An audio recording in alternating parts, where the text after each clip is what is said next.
Hello, this is Jeff Nyquist, and this is another edition of Friends and Enemies. I'm in North America. My co-host Alex Benesch is in Germany. And today I'd like to begin with a quote from Norman Cohen, which I think is relevant to some of the things we're going to talk about. And it begins like this. There exists a subterranean world where pathological fantasies disguised as ideas are churned out by crooks and half-educated fanatics for the benefit of the ignorant and superstitious.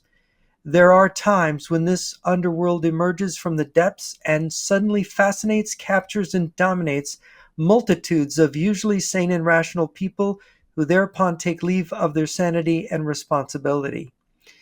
So that's the opening quote. I think that I am more and more disturbed because that's what I'm seeing here in the United States. Maybe Alex can comment on what he's seeing in Europe. There's been some election changes there. There is this very strange new kind of right wing that's emerging. I've watched the beginnings of it from more than 15 years ago when I noticed it. It's composed of people like Alex Jones. Tucker Carlson has joined it. You've got people like Scott Ritter and Colonel Douglas McGregor. It's a subterranean world that we're talking about. It carries with it conspiracy narratives, and well, Alex, maybe you can try to describe it from the point of view of what you're seeing in Germany. All right, so I was preparing my notes here, and I was thinking about many things that have to do with emotions and language, right? Because if you're on the internet, if you watch television, if you speak to other people, it's a ton of language that's being exchanged between people, right? So whether it's text that you read or you listen to something or you even watch the screen while people are talking, and you also get the facial expressions, because that's a thing too. You look at these people. It's not just what they say, it's how they say it, the tone of voice. And there's people who made whole careers based on emotions and trying to portray something, even though the ideas may be garbage or just copied and lifted from somewhere else. You can make a career out of saying something in an authoritative voice if you know how to speak to people, if you find the right people that are susceptible to this. And with me, I've always been fascinated by language. Obviously, I mean, English is not even my first language, so I was using language very early on, and I was fascinated with the opportunities that presented itself through language. So I trained myself to speak in a literal, professional way. So if I try to explain something, if even when I sit in front of a camera, a microphone, or I write something down, I say things the way I mean them. There's no hidden stuff there. I'm not trying to insinuate this, that, or the other. I'm not pretending something but mean the other thing. I mean what I say. And it's surprising to me when, some influencer just copies something, that he read somewhere or saw somewhere, something that evokes emotions, right? So somebody posts something really malicious about the state of Israel, like some crazy statement and some crazy demand or whatever. Somebody's posting that thing because he thinks it sounds good, and it just gets attention. It triggers people. And when I ask that person, how did you come to that conclusion? How would this work? What's your reasoning behind this? Most of the times, the answer is, well, I don't really mean that in a literal sense. I didn't really mean it like that. I was just expressing my anger and emotion over this, that, or the other. And then they talk about some baseline principles, and they even, for the most part, they use false definitions or unclear definitions. So this is like the breakdown of communication that we see. People don't read enough. They can't really communicate that well. They use wrong definitions. And now, increasingly, people don't speak or write in a literal sense. It's like talking to a young emotional girl sometimes, when they never want to be pinned down for anything they said. They can always backtrack and claim, well, I didn't really mean that. What I really wanted to express was that this, that, and the other. I mean, how is this not a breakdown, a dangerous breakdown of communication? Well, it's interesting you should say that. There's a wonderful little book that I often will refer to, Joseph Pieper's Abusive Language, Abusive Power. And he's actually going to explain what you just described. He says the common element in all of this, and what you're describing, is the breakdown of the use of language and the ability to communicate and the misuse of words. He says the common element in all of this is the degeneration of language into an instrument of rape. Now, that's an astonishing statement. And he says it does contain violence, albeit in latent form. And precisely this is one of the lessons recognized by Plato through his own experience with the sophists of his time. A lesson he sets forth to us as well. This lesson, in a nutshell, says the abuse of political power is fundamentally connected with the sophistic abuse of the word.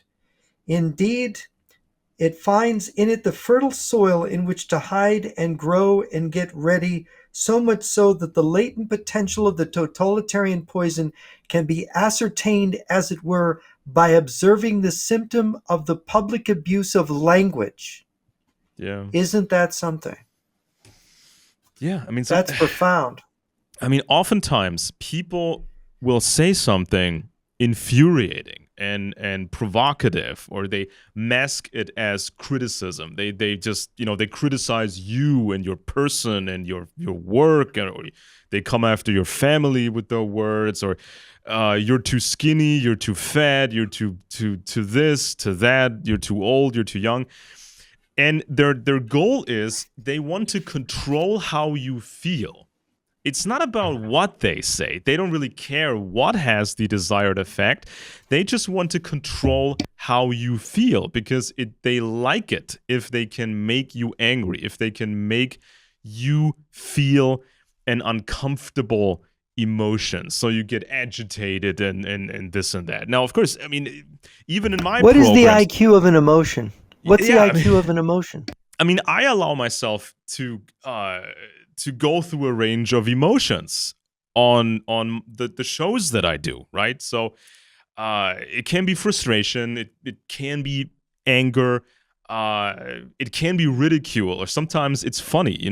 We crack jokes about something, so you can kind of create a sort of positive emotion if it makes sense, right? But it's always about the issues. It's always about clear language. And I got that over the years so many times when people assume something behind what I say. For example, that I talk about, I talk about the right wing, for example, okay? The disinformation, the conspiracy mythology, I talk about that stuff. And oftentimes people, for a long time, they would assume that I don't really mean that. They assume that I was a traditional, they would assume I was a traditional conspiracy mythologist. They thought I'm just covering for what I really say, I really mean, for what I really want to say. And I kept reminding them whenever this came up, no, I mean what I say. This is my clear language. I show you my research. You can respond to what I say, but just don't make any assumptions what you think I'm trying to portray here. And when that happens, I always think about some of these or a lot of these influencers out there of all kinds. You always have to ask yourself, when somebody is talking, or most of the time, does this person really believe what he's saying, or is it some sort of a strategy? Do they just do this for ratings, or is it like with Alex Jones when his lawyer said no, he's a performance artist, so you can't really pin him down. Yeah, that's a great point, because I think we're dealing with two things. there is the natural pathology that is existing in society, the neuroticism, and then there are the criminals or political crooks who want to exploit it, right? And so there's two factors, not just a simple compound, and there's other factors too, but those are the two that I like to focus on. And Carl Jung, we did a show on about Carl Jung, and Carl Jung began his career as he was a psychiatrist, a medical doctor, treating schizophrenics was one of the things he did. And so the last book he wrote when he was in his 80s and he was close to death was The Undiscovered Self, in which he finally makes a diagnosis of society itself. He basically said that modern Western society is suffering from a neurotic disturbance. Okay. Now that's a very serious thing. Freud said that the fate of a neurotic is not an innocent, Freud said. The neurotic, there's a kind of guilt that the neurotic has done something wrong in his own mind. He has done something sinister or dishonest. And this disorder, this cause within the psyche, is resulted Freud, well, both Freud and Jung, but Jung especially said in a split consciousness. And Jung has this quote. He said, if for a person we substitute modern society, it is evident that the latter is suffering from a mental dissociation, that is, a neurotic disturbance. So this is how Jung characterizes modern society, as suffering from a neurotic disturbance. Now that's the perfect environment for doing maliciously the stuff that you're talking about. And the rest of the quote is, he says, in view of this, it does not help matters at all if one party pulls obstinately to the right and the other to the left. This is what happens in every neurotic psyche. To its own deep distress, it is just this distress that brings the patient to the analyst. So this weird bifurcation of the far right and the far left, and of course in Weimar in today, we see the middle under attack and evaporating. They want to get rid of the middle. And I find it really interesting to see how nutty it now is. Yeah, I mean, this left versus right thing is often about threats, the most baseline emotion you can feel. You know, if you feel threatened, there's an impending danger over the hill, over there, right? Because sometimes, you know, these leftists are threatening. The left is threatening the right with a future intended regime where you can have a traditional family. It's illegal. The state will take control of your children, and you know, there's all sorts of craziness going on, and so that's the threat. And so then you see some of the right wingers countering with their own threats, saying we're going to have a regime and it's going to be like in the Middle Ages. We will force you to live like in the Middle Ages, or it's going to be like fascism and we control everything and whatnot. So most baseline emotions, and I'm telling this to people, even my dog has emotions. You know, it's the nicest dog you can imagine, but when the mailman comes, my dog turns into a homicidal maniac. But the moment the mailman is gone, my dog goes back to his regular state of emotions, calmness. And then if you offer him a treat, or if you just play a little soccer with him, he's the happiest dog. He just switches from one emotional state to the next. So how useful are emotions in a complex human world, right? So this is why I read. I prefer to read, because when I read someone's thoughts or you know, ideas, when I read something, that person cannot pull any additional tricks with me. You know, he cannot use emotion, you know, emotional mumbo jumbo and yelling and screaming and body language. He cannot use any of that stuff on me. The only manipulation he can try is logical manipulation, but I will find that because I am trained to do so. If they try to use wrong definitions or unclear definitions, if they try these tricks, I will find them. And that's why it's so important that people read. So you can just look at the ideas, look at the facts, look at the sources, look at the logic. Is it there or not? And Because, that's why the meaning of words, we can't be changing our definitions all the time. We need to use language the way it's meant to be used. And this is where the debasing of language and the general split in consciousness, the mass neuroticism we see today, are this very negative, bad environment in which people are then debased. And this mass democracy, with all of its false narratives and propaganda messages, we're just bombarded all the time. And but even with all this, and Jung discusses this in his book, The Undiscovered Self. This is another quote from Jung. He then mentions communism, which is the ultimate negative thing in modern political life. And he says, the communist revolution has debased man far lower than democratic collective psychology has done, because it robs him of his freedom, not only in the social, but in the moral and spiritual sphere. Aside from the political difficulties, we can now point a finger at the shadow. He is clearly on the other side of the political frontier, while we are on the side of the good and enjoy the possession of right ideas. And so what I mean by the shadow is, Jung had this theory that we have this dark side, the unconscious side of our personality, where all the negative stuff goes, and we project it out. So you'll hear, like, for example, a thief is always paranoid other people are going to steal from him.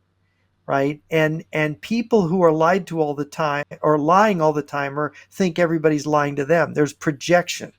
Right. yeah, yeah, And you see a person who's really very envious and says, oh, such and such envies me. No, they don't. You envy them.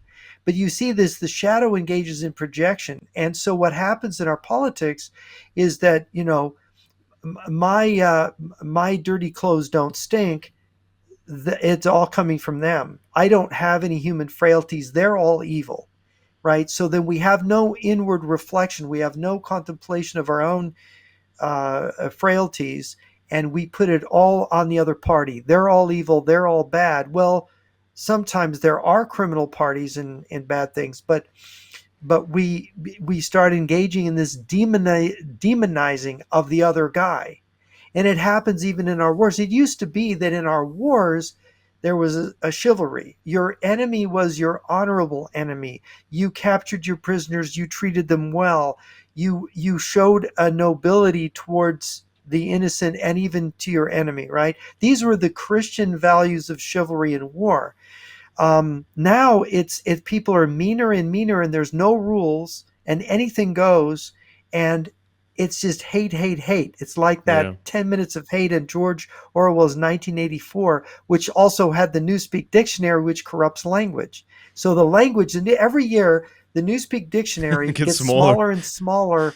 So there's fewer words to describe things, so people can't think their way out of the trick box of totalitarian dictatorship. Yeah. And this is where we're headed. I mean, I could do this experiment, right? I mean, one of these days, maybe I'm actually going to do that to demonstrate that point. So this experiment would go like this. I record 5, maybe 10 short videos. And in each video, I play a different character representing a different ideology or activist movement. And so then I could drink a shot of whiskey before I record these short videos, and then put a lot of emotion into this. So using buzzwords, using emotions. I'm so frustrated. I'm like, rah, and everything and all of that, right? So just, you can do that playing characters representing completely different ideologies. And so this is how people could see how easy it is to do. It doesn't take that much. I mean, there's a lot of people out there who don't like to speak in public. You know, they feel insecure about it, or they're not just used to it. They may have good ideas, but they're not so bold when it comes to speaking. So they're more timid, and they may be overlooked. And then there's these other guys, and they're just born to speak. They can just talk to these people and be funny Well, and you look at engaging and Alex enraging. Jones with Yeah, I mean, when I watched, I mean, this was his speech. yeah, Yeah. this was maybe 2 years ago. I was watching one of these shows that they produced, and there was like a whole range of hosts at the same time, and so they had like this back and forth, and so they introduced this Jones program. They introduce it like this. They're saying to you, grab a beer, grab any sort of alcohol or any sort of drink, and then feel comfortable among your friends. We are your buddies. We are your friends. We're not just news anchors. We are your social circle. We are your revolutionary brothers. We are what you so desire. You have found the revolution, the tip of the spear.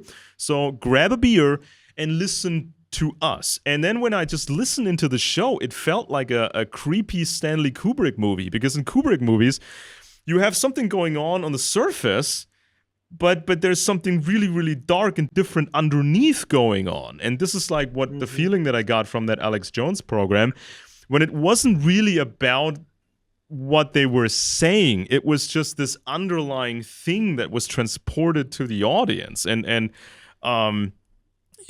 with this recent guest on the Joe Rogan program who talked fantasy physics, like he invented a new system of mathematics and space and these powers, and then he just put words together.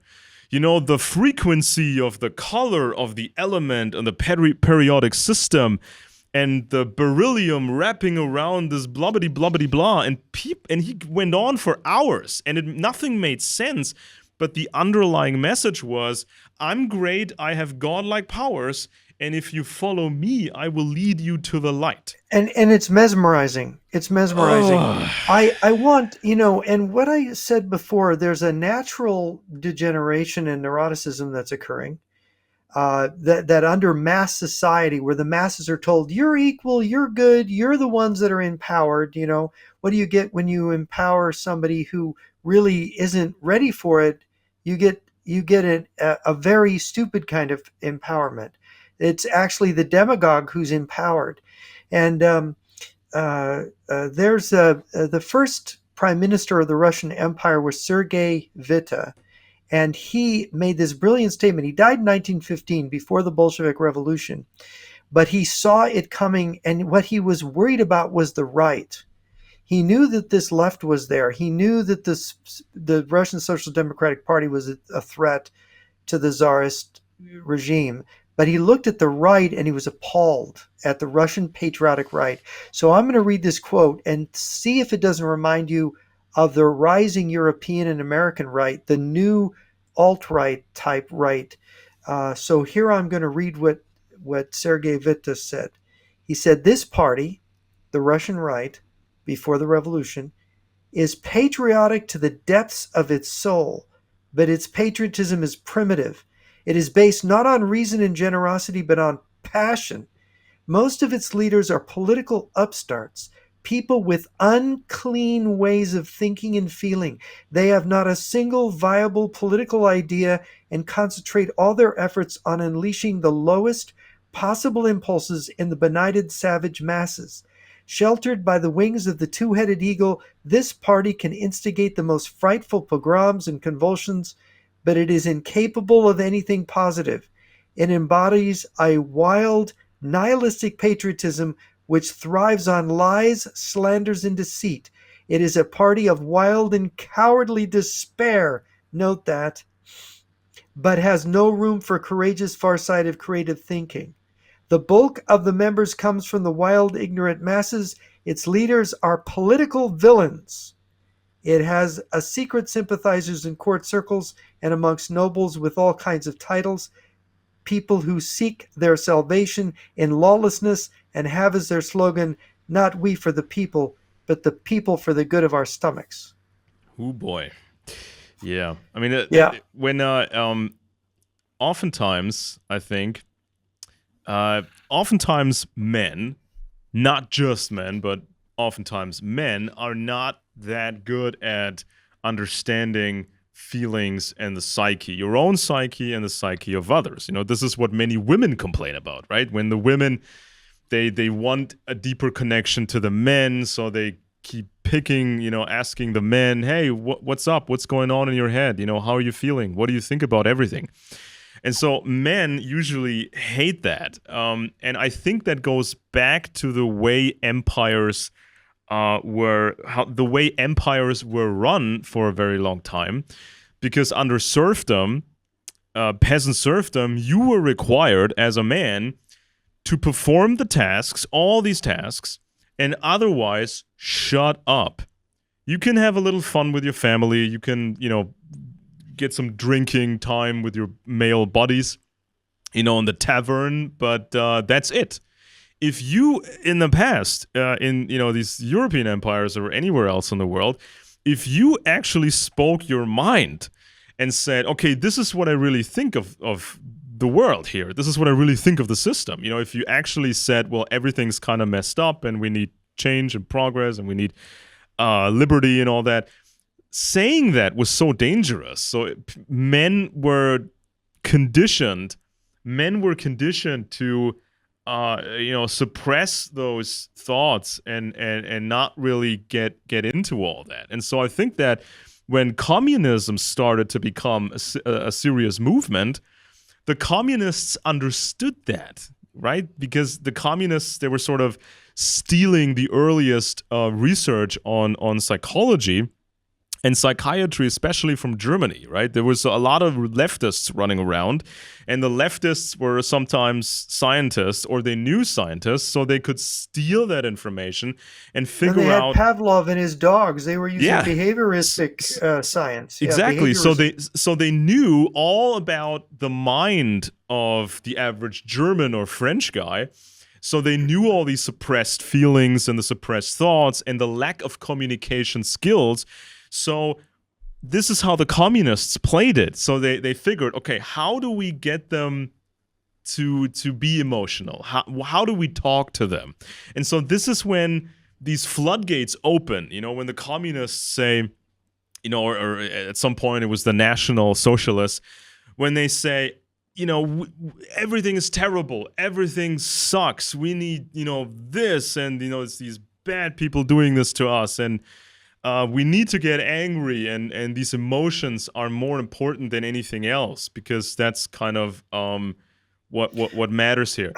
And their use of emotion goes along with their corruption of language, so that they can basically make these propagandistic conspiracy narratives that lead people away from the truth.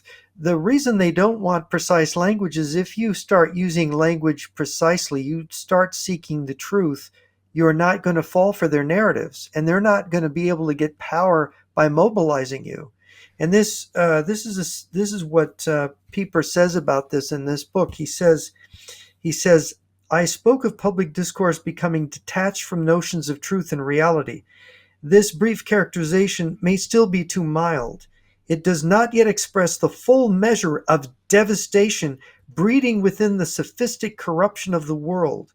It is entirely possible that the true and authentic reality is being drowned out by the countless superficial information bits noisily and breathlessly presented in propaganda fashion. Consequently, one may be entirely knowledgeable about 1,000 details and nevertheless, because of ignorance regarding the core of the matter, remain without basic insight. So in other words, you're just blind. You could know all kinds of facts, but you're still blind. Yeah. You don't see what's really happening in front of you. And this is my frustration. It's like when you read, when you've studied it, and then you listen to the discourse and you go, that's not it. That's not what's attacking us. That's not what's overcoming society at all. You've missed it completely. What a nitwit. But the thing is, these people have sucked all the air out of the room. They literally have all the attention. Sometimes I get criticism that makes absolutely no sense. Right? I mean, people can criticize many things because I say many things. So you would think that somebody would, attack a specific point or a specific conclusion or a specific source. But oftentimes I get criticism that makes no sense. And so I respond sometimes and I say, well, I don't get it because, you're accusing me of something that I absolutely don't do. I mean, there's many things you could talk about, but you're saying something that doesn't even concern me. What is really your point? And then it goes back and forth a couple of times, and I keep asking, what are you really trying to say? And at some point, and this happens very often, at some point they will finally say, well, it's because you make me feel bad. What you say makes me feel sad and depressed, and I lose hope. But they initially they didn't want to come out and say, well, I feel bad. I get negative feelings. I don't like the responsibility. I don't want to face reality, how difficult it is, and how much you have to do to fix things. What you say makes me feel bad. And so I wanted to express that my anger towards you, even though, it's not really your fault. They don't want to say that, so they try to say something else instead. So they just make something up. They make up some form of criticism to hide what they really mean. And then this is just, you just have to ask people again and again, what are you really trying to say? And imagine if you work for a government intelligence agency, serious country, a serious agency, you're working on a serious topic. Can you imagine professionals sitting in a room and speaking like this? Saying things they don't mean and just going around in circles, and it's all a bunch of emotions. Of course, professionals get emotional too. Of course, there's hot debates, and sometimes people yell at each other. But I mean, if anybody ends up in this job and they have no means of proper communication, I mean, you can just fire them on the spot. They need to do something else. This is not what, you don't have what it takes. And you mentioned Orwell's 1984, and that's a great depiction of controlling and regulating emotions within a communist system, when the communists have full control. So these people have to watch propaganda programs, which are emotional in and of themselves. The 10 minutes of hate, or the hate week, or what they call it.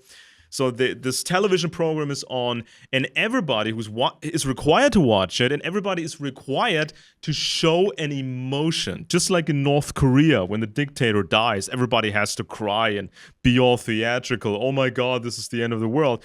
If you don't cry, or if you don't react in an emotional way, in the way that it's regulated, if you don't do that, you're in trouble.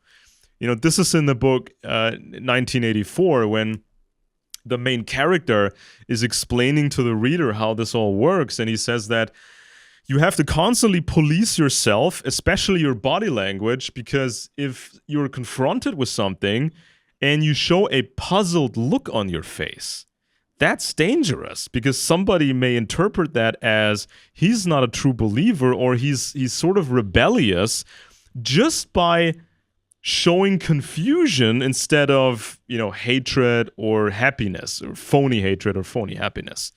This is how in communism they will regulate emotions, whereas internationally, where they don't have full control yet, they will just trigger all kinds of emotions, positive ones and negative ones. Yeah. People don't realize that both in the Soviet Union under Stalin and under Putin's Russia, the entire system, even the economy, runs on conspiracy theory.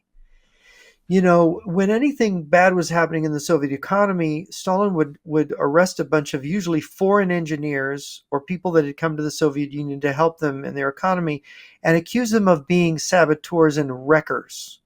And they would convict them, and they would execute them. In Putin's Russia, you have similar conspiracy narratives.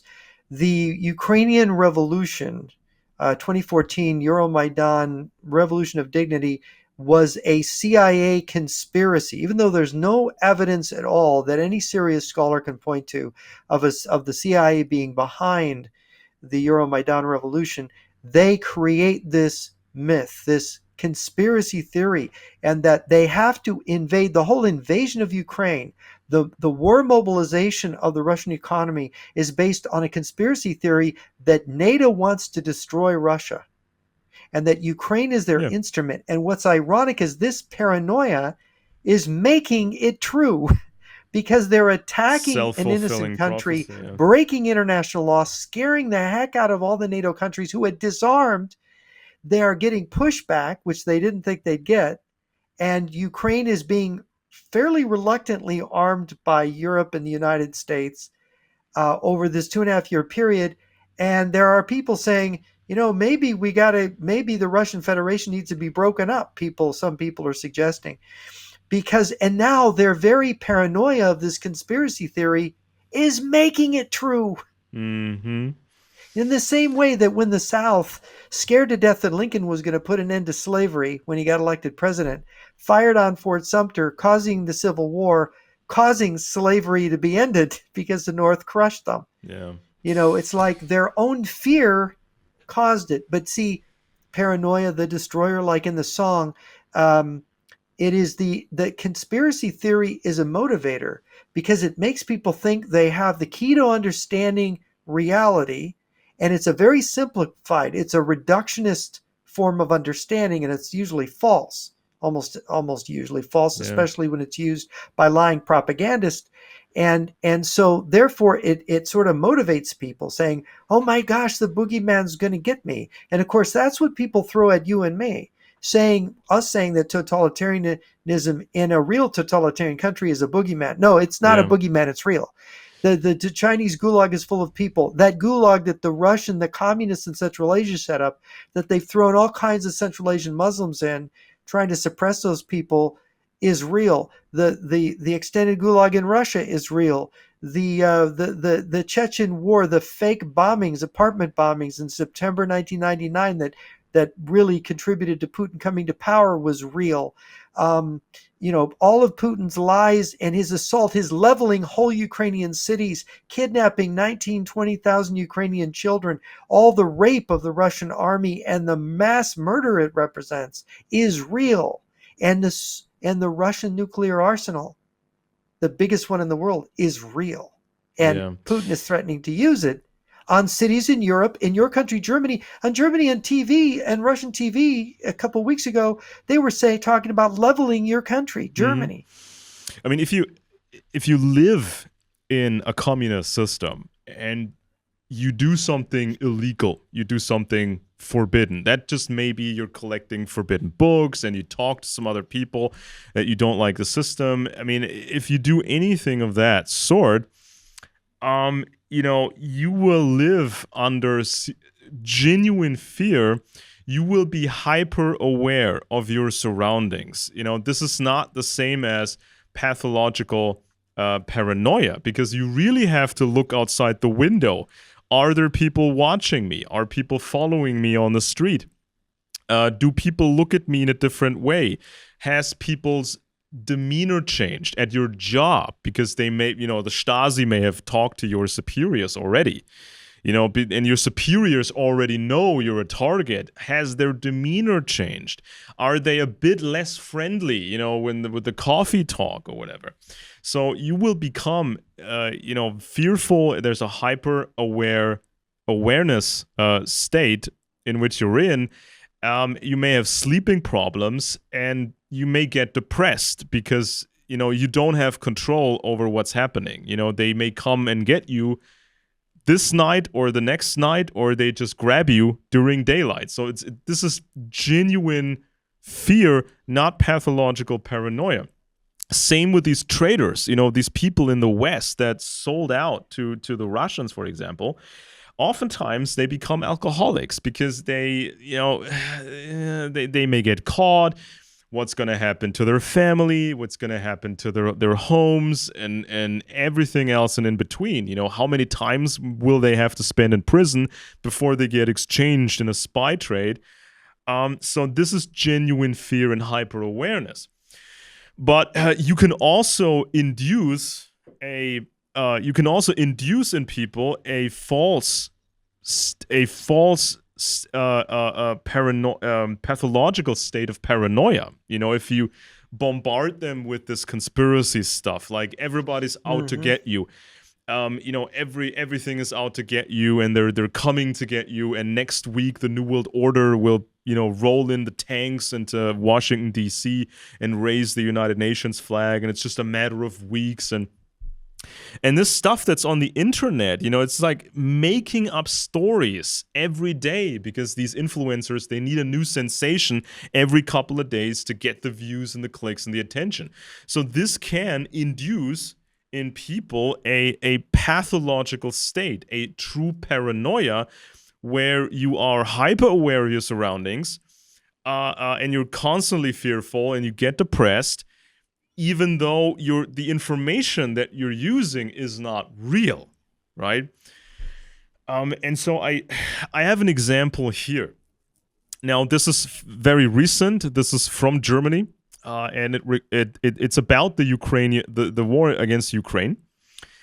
This is a text from a new political party. It's actually a national Bolshevik party. It tries to combine traditional communism with some right-wing elements, like we don't like migrants, or we don't want many migrants, and we like some, nationalist bits here and there.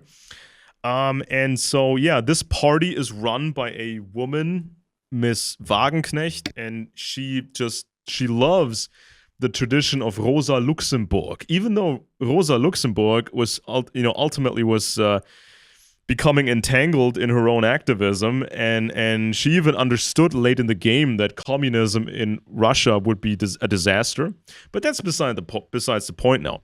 So this traditional communist who now has a national Bolshevik party here.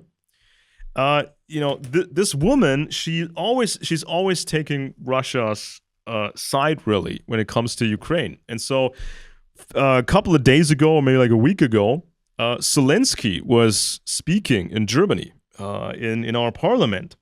And all these national Bolsheviks, they were leaving the parliament and just boycotted this speech by Zelensky.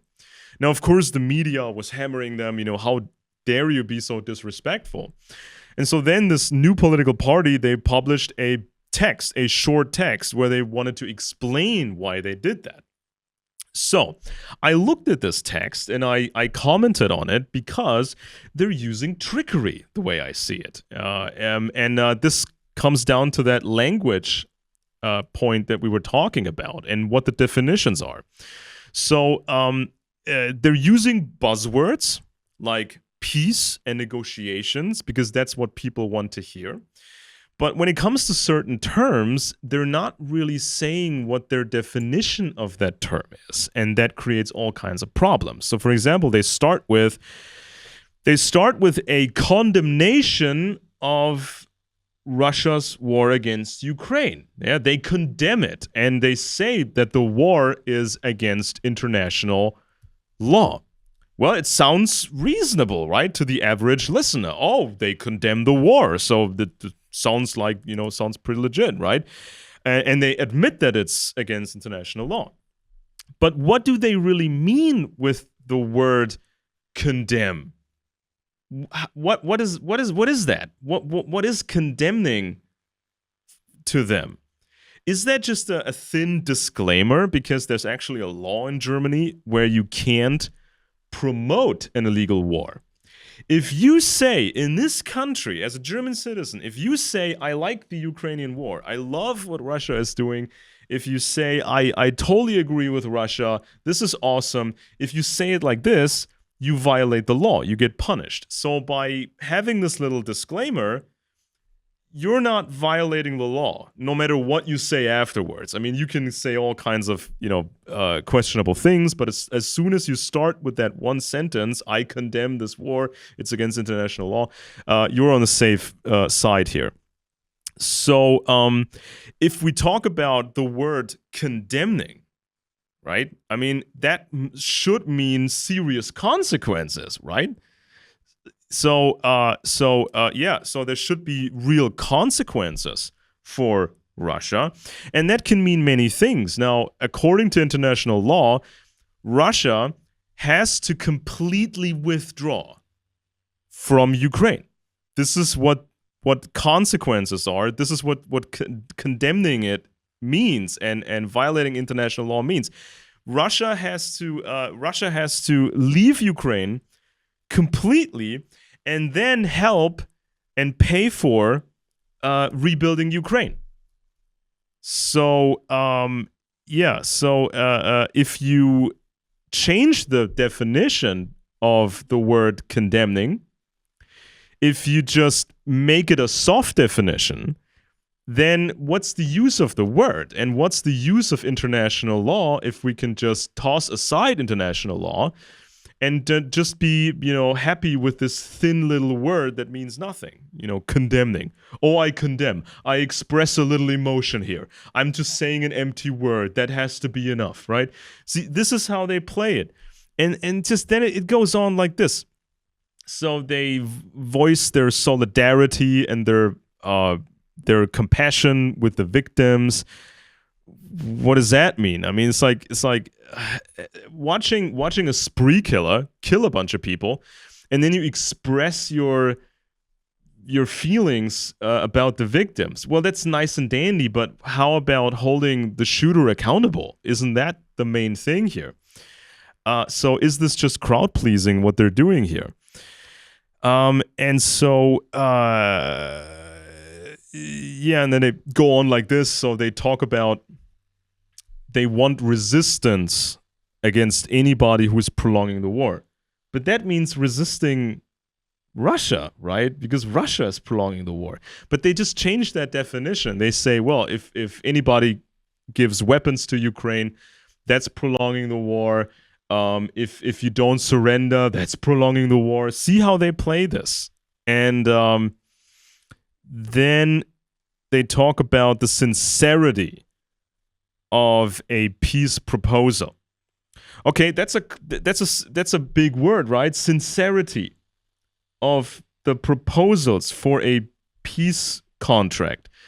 But how do you define sincerity when it comes to what the Russians want? Because so far, what we've seen from the Russians is demands that are so severe they are equal to a Ukrainian surrender.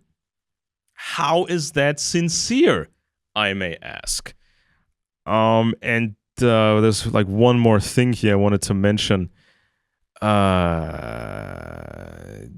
then they use a circular argument. So they say, well, Ukraine isn't successful in the war. That's why we shouldn't give them more weapons, because otherwise the war would go on. But doesn't that mean if the war goes on that Ukraine is successful in the war?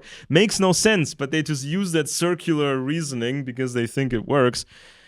And just, this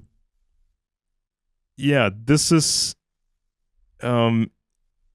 how they play it. So this was just one recent example of misusing language, in my opinion, and not being clear about what your definitions are of the words you're using. I mean, anybody can use buzzwords, right? Patriotism, Christianity, family, and values, and blah, blah, blah, blah, right? Anybody can use these words, but then you have to ask yourself, ask that person, what do you mean by that specifically? Or what is your personal effort that we can check on to fulfill these values, to actually live these values? Are you transparent enough so we can check if you fulfill these standards that you propose, right? I mean, anybody can do these cheap tricks. And of course, people can be trained to use them. Returning to this idea of neuroticism, there was and it being not innocent. There was a book called Political Ponerology, and it.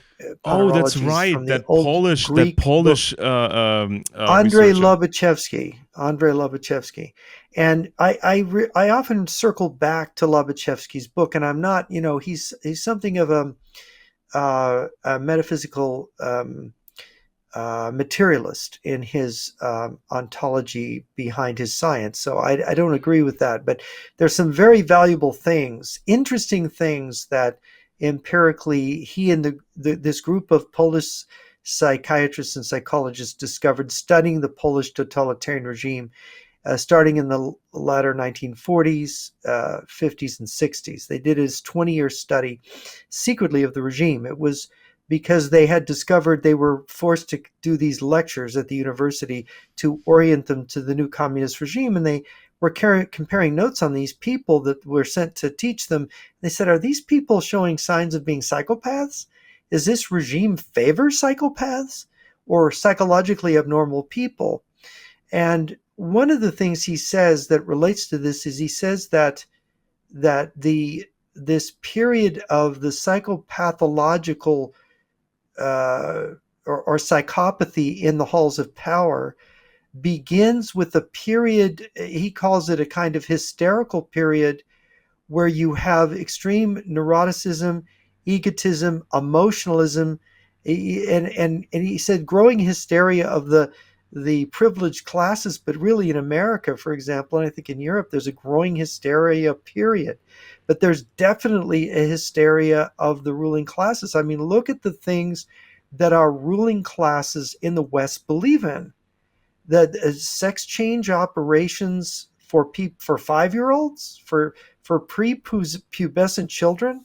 I mean, you talk about something that's completely insane and hysterical. And of course, this attempt to, whether it's, you look at women's liberation, Gloria Steinem and all of these crypto communists that came up with this, like the concentration camp of the home, that the woman is comfortable and she's enslaved by her husband and her children. I mean, all of these things are pathological, and they're aiming at women and children, or at least young people, students and women and minorities, anyone who has gone through a trauma. There's a kind of PTSD that American Indians and Black people suffer from, I believe, because I've seen it. And you read the autobiography of Malcolm X, for example, and you go, oh my gosh, these poor people, the kind of persecution, the kind of, when racism in America was really virulent, and it was virulent in this country. I mean, you had, during Reconstruction, you had the Ku Klux Klan, and you had these people, they were hanging, they were killing. You'd have hundreds of killings in the South when Grant was president, and he's trying to crack down on these people. And finally, they withdrew the army because they were occupied. Yeah. And of course, that was the protection of the Black people in the South was removed. So you have these traumatized groups of people. And I think in some regard, you could tell me if I'm wrong, Alex, but the German people, because of World War I and World War II being defeated in the World Wars, there is a kind of post-traumatic stress syndrome on the German people. There's something crazy and neurotic in the German mind from those crazy-making horrors that Germany passed through in the two world wars. And of course, it was, Germany was a miserable place to live for a very long time for various reasons. Because we were not a unified empire. There were all kinds of different bits of Germany ruled by different people. And so if somebody came from 50 miles away that direction or 100 miles away that direction, that was considered a foreigner. You didn't trust the foreigner, and everybody had to spy on everybody. So this is why Germans, even in the past, this has been going on for a long time, Germans will habitually spy on their neighbors. They will just peek out of their windows, hiding behind the curtain, look at what the neighbors are doing. Why is there a different car in the neighborhood parked? Is somebody having an affair? Is somebody doing something they're not supposed to be doing? And so it was this kind of paranoia and then all this misery, because you were a peasant for the longest time, and then you had to go to war, and then you came back and you were traumatized, and the women oftentimes they had to run the farm while the men were away, and it was all just pretty horrible. Then the pressures from the outside, these other empires, and just then these new political movements, the weird Enlightenment groups and weird communists and everything. So it was not a pretty place to live, and people just didn't get a break. We killed each other for the church you belonged to, you felt attached to. Were you a Catholic or a Protestant? Germans would kill each other. It was such a miserable place to live, and it's like, if you don't end up yourself with a pathology, an actual pathology, other people's pathology can rub off on you, because sometimes you take over a specific kind of thinking that is pathological, or you copy pathological slogans like, we're the special group, we're the chosen group, and we just want to destroy these other groups, and just cause all sorts of mayhem. It just can rub off on you, oftentimes, even if you don't have that pathology yourself. And I remember Lobachevsky's book. I mean, he was trying to create a more comprehensive scientific theory of evil. He called it ponerology, the science of evil, basically. And he was doing something that was pretty uncommon. He actually wanted to combine knowledge from different fields, combine the stuff to a comprehensive or more comprehensive scientific theory of evil. So he would already talk about damage to the brain or abnormalities of the brain. Yes. He would not be just stuck in one area like standard psychology. He would also look at the physical and of aspect. course, what this relates, just to give an example, what you've talked about Alex Jones, for example, having brain damage. He talked about the spellbinders, an abnormal personality who has this charisma and is able to project authority in his speech.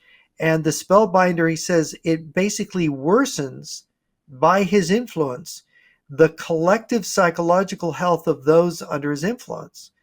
And this is the beginning, says Lobachevsky, of a certain kind of what he calls pathocracy, or pathological politics. Pathocracy, a pathocratic government, is a government by pathocrats, or people who are pathological. That is, they're not psychologically normal. Looking beyond. It's looking beyond the ethnic groups. It's looking beyond ideological groups, and just trying to find clear scientific definitions. And he was just coming up with this idea that pathological people will find other pathological people to work for them, especially in communism. Especially psychopaths recognize each other, he pointed out. And people with personality disorders and with biologically based psychopathology, when they occupy positions of power, you have a real problem. And the spellbinder hides behind an ideological mask. And it's a belief system that he uses to gain power. And you could see there's something in Jones. He wants money and he wants power. And you see it in other people. You see it in Karl Marx, for example. You see it in Hitler. They're really striving for power. There's something that power is like a medicine to them, that soothes them. Whenever Alex Jones says something, he sounds the same. So it doesn't matter what he's talking about.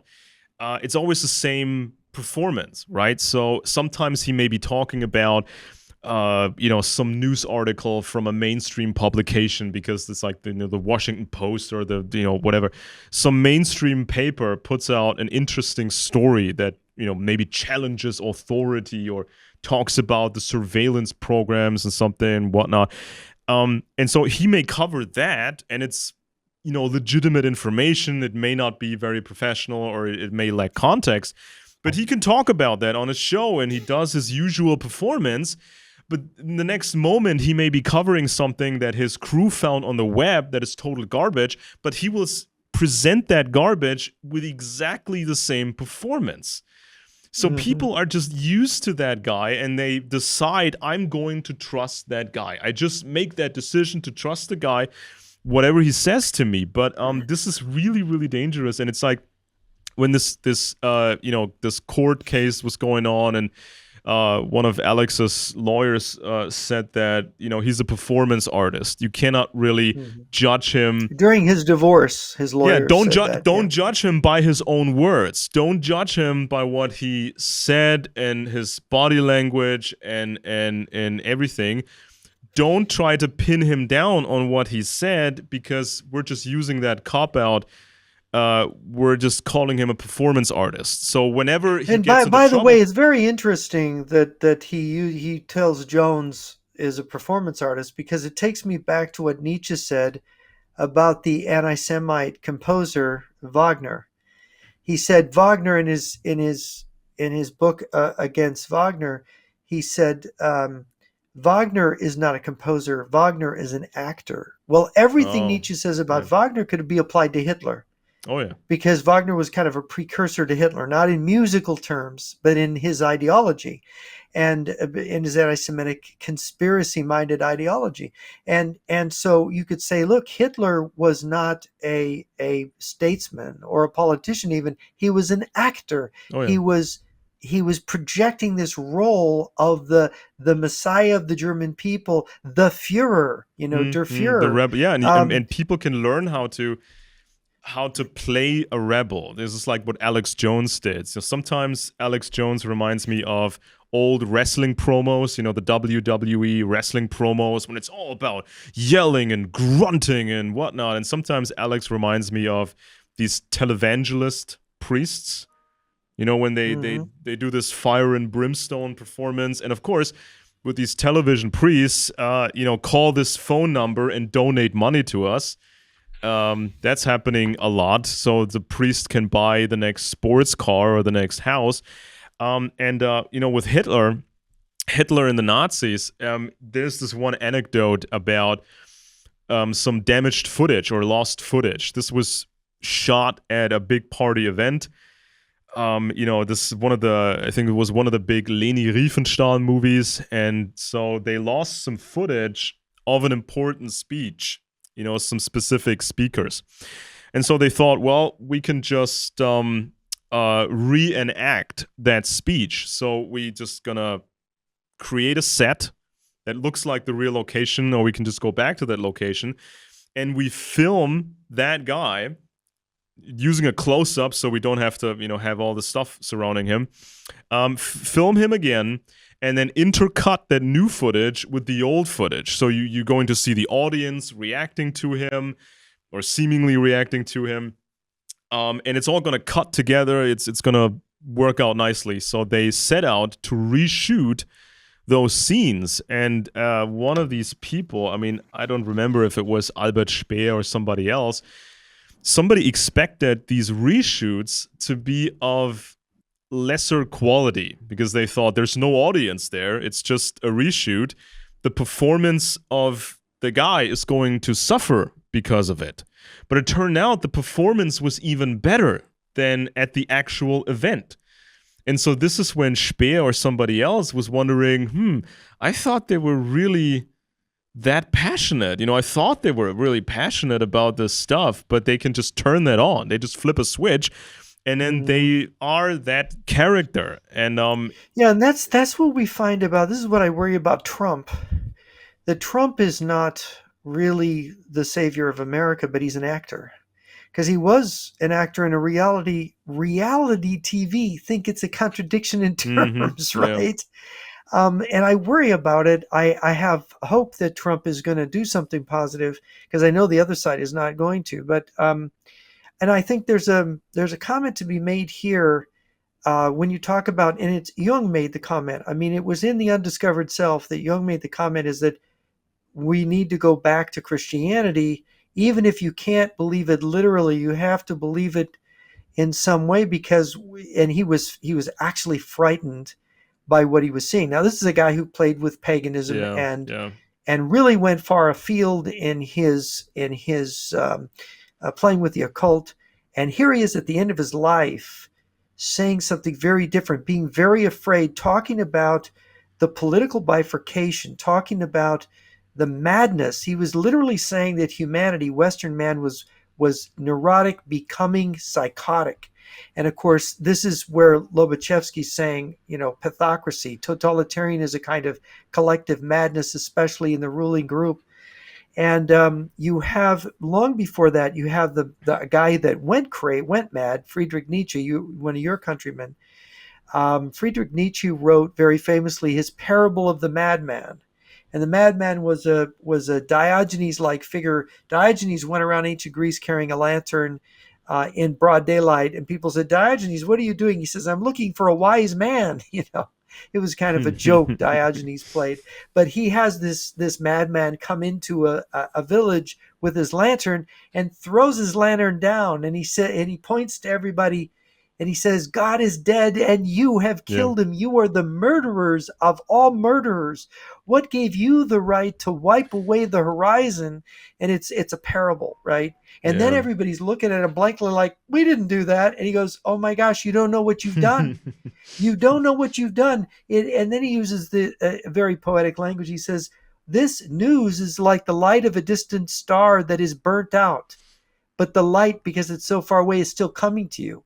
You still see Yeah. this Christianity, but it's going away. And this is where you have people like Derbyshire, who is a medical doctor, conservative, who's written some brilliant books, very dark conservative humor, but he's not really I think he's an atheist. And what Derbyshire says is, he says America's religious exceptionalism is doomed, and American conservatism with it. And the thing that's really, I think the reason why this new right has appeared is, you go back to the 60s, 70s, and 80s. You go back to William F. Buckley, who was a religious Catholic, and all of the serious conservative writers, even if they weren't all that religious, were saying, look, you have to go to church. We have to go back to our religious roots. We need this. This is what makes it Yeah. work. I see What this makes our stuff on, society work. Yeah. I see this stuff on Twitter every now and then, bigger Twitter accounts, with followers and such. And they will say something like, well, Christianity is stupid. It's a Jewish plot. It's a Jewish conspiracy. Oh, that. Oh, my goodness. Because it tells people to be nice to other people. So that makes us weak. So what we need, this is what people say, what we need is the Roman tradition or the Greek Hellenistic tradition. So we need, mystery cults or, form of Roman fascism or something. When you view it like this, in these very baseline, primitive ideological terms, and if you don't have a scientific, modern understanding of human evil, like Lobachevsky was attempting to do, and nowadays, we have even more research on that. We know about the different modules of the brain, and we know about the genetics that play a part in that and other factors. And there was people like James Fallon. He has a pretty good book out. James Fallon, at some point, he was able to look at a brain scan and say, that's a psychopath. He could look at genetics in a brain scan and make detailed statements what this person is like just by looking at the brain scan and the genetics, and he was able to predict that. And he could also do it the other way around. He could listen or read the description of a violent criminal, with specifics, and then he could guess what his genetics are and what his brain scan would look like. So, but if you don't have a grasp of the science, if you just go by this ideological, simplistic stuff, you're going to run into serious problems, because some leadership is pragmatic. They have to do sometimes brutal things. There's no nice way of defending yourself, in a war. There's just no nice way of doing that. There's no way of preventing any and every atrocity conceivable. There's just no nice way of doing this. And you have to make compromises. So there is a pragmatism and a complexity that we have to recognize.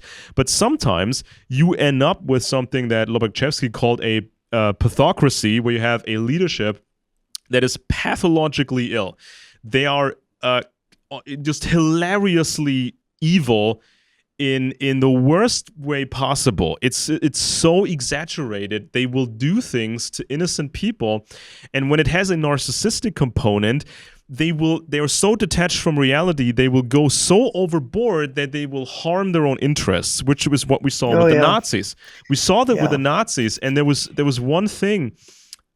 When the Nazis were a fairly new political movement and they were advertising, themselves, they advertised themselves as a Roman style movement. So they claimed to be the new thing, but they also said, don't worry, this is a European tradition. Every empire so far in Europe, in the That's where last. they got the stiff arm salute, isn't it? From Yeah, the yeah. So Romans. the marching, the buildings, the big flags and all the pomp and everything, it was Yeah. all lifted from Rome. So the marketing was, don't worry, we're in this Roman tradition. This is European history. It's going to work out fine. What's the worst thing that could happen, right? But then people started to notice in these higher circles that these new Nazi guys, they're pathological. They're crazy.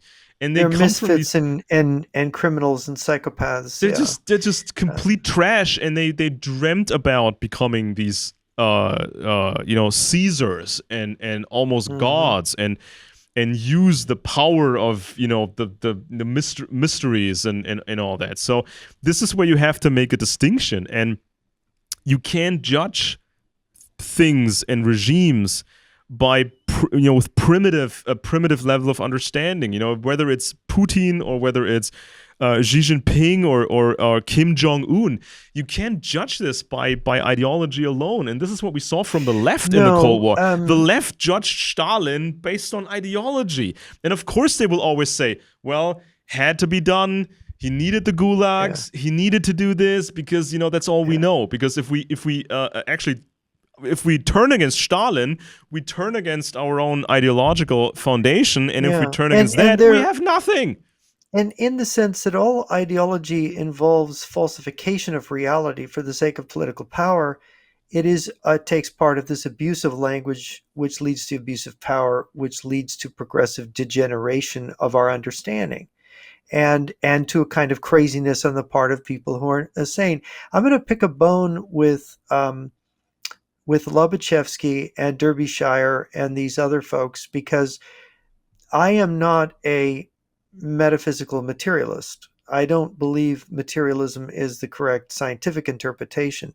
I think that mind is before matter. I think the world of matter is epiphenomenal, and the world of mind is primary. Therefore, God, the creator of the world of matter, as you if you look at Aristotle's metaphysics, if you look at Schopenhauer's world is will and idea, if you look at Bishop Berkeley, for example, all of the greatest, and now modern science, we're coming in the new interpretation. The man who invented the first what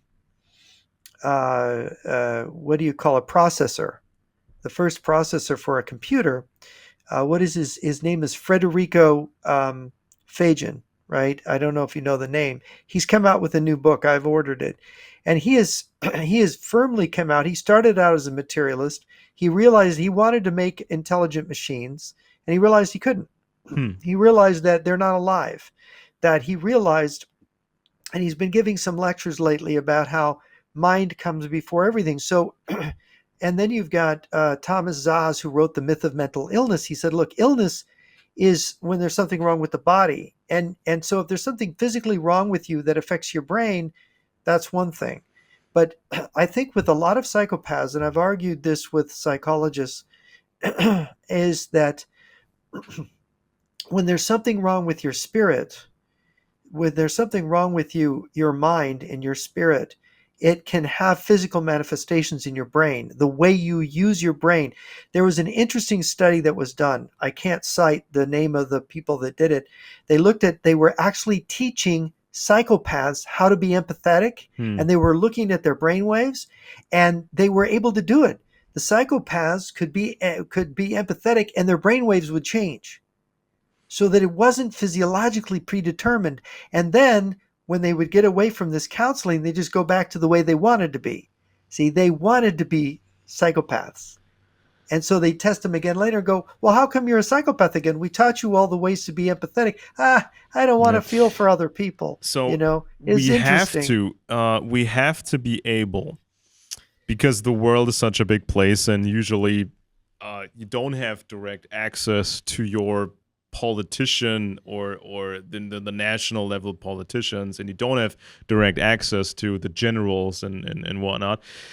So in a complex, larger society, we have to be able to come up with a toolbox to make assessments of other people, characters, and this is something that the intelligence community has, I think, has learned very well, because they have to constantly make assessments of people, and so this is when there were famous assessments of Adolf Hitler being done by the best shrinks of the United States. They looked at all the data. OSS report on Hitler. Yeah, so they looked at all which, this. by the way, Jung was involved in. Carl Yeah. Jung was involved and in this that. Murray guy, Yeah. right? This I think this Murray guy, Harvard, I think. And so Yeah. they came up with the best data they could find. Of course, it wasn't perfect data, because there was a lot of obfuscation, and people can check out past episodes of this show where I talk about the current state of research on Adolf Hitler, especially his past, and the stuff that we don't know, which may actually be very important. And so you have data. It's not perfect data, but then you try to make an assessment. You try to read what that person is, and if this person may be dangerous or have a pathology or may be inclined to make certain kinds of decisions, or what his decision-making process is like. And decision is a very important notion, because you're talking about the idea of free will, which is Federico Fajan in his lectures on, and the inventor of the microprocessor, he is saying, look, we are an energy field that has free will and consciousness. And he says that's fundamental. You can't break that down anymore. And this is what science is missing. And that what you just said, that they made, Hitler made a decision to kill somebody. Maybe, you've got the theory that Hitler maybe murdered his father. Oh, yeah. Right? He poisoned him because his father was poisoning his mother, because his father had poisoned his two previous wives. Yeah. So the evidence suggests, although we don't know. Yeah. We don't know so, for sure. Yeah, so we have to... Very interesting that beginning an evil act early in one's life can determine a full blown evil, where Europe is flattened and 55 million people are dead. If we find these blind spots, so for example, in Hitler's youth, we know that his father's first wife, died prematurely. She was only his father married her only for the money and gain of status. And there was no divorce back then like we have today. So you were stuck with a woman unless she died. And conveniently, she died. And he was already having an affair with a young woman. I think it was 22-year-old woman. So he already had that affair. Then the wife conveniently dies, and he immediately or very quickly marries the woman he had an affair with. So then time goes on. He gets bored with the new wife. She's had children. I think some of them even died. And so... Hitler's father has another affair, this time with a 16-year-old, a housemaid. A second cousin, wasn't she? Yeah, exactly. They were related. She was his niece. Yeah, exactly. So they were related, and so conveniently, wife number 2 dies, and so he can hook up with the third woman, who also prematurely dies ultimately. But by that point, when wife number 3 got really sick, by that point... breast cancer.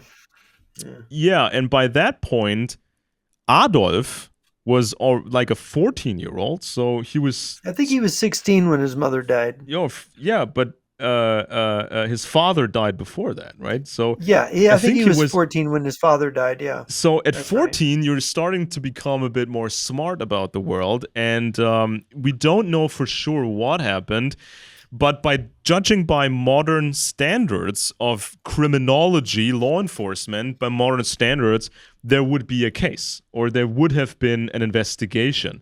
Did Adolf's father kill 3 wives by slowly poisoning them so they would get ill?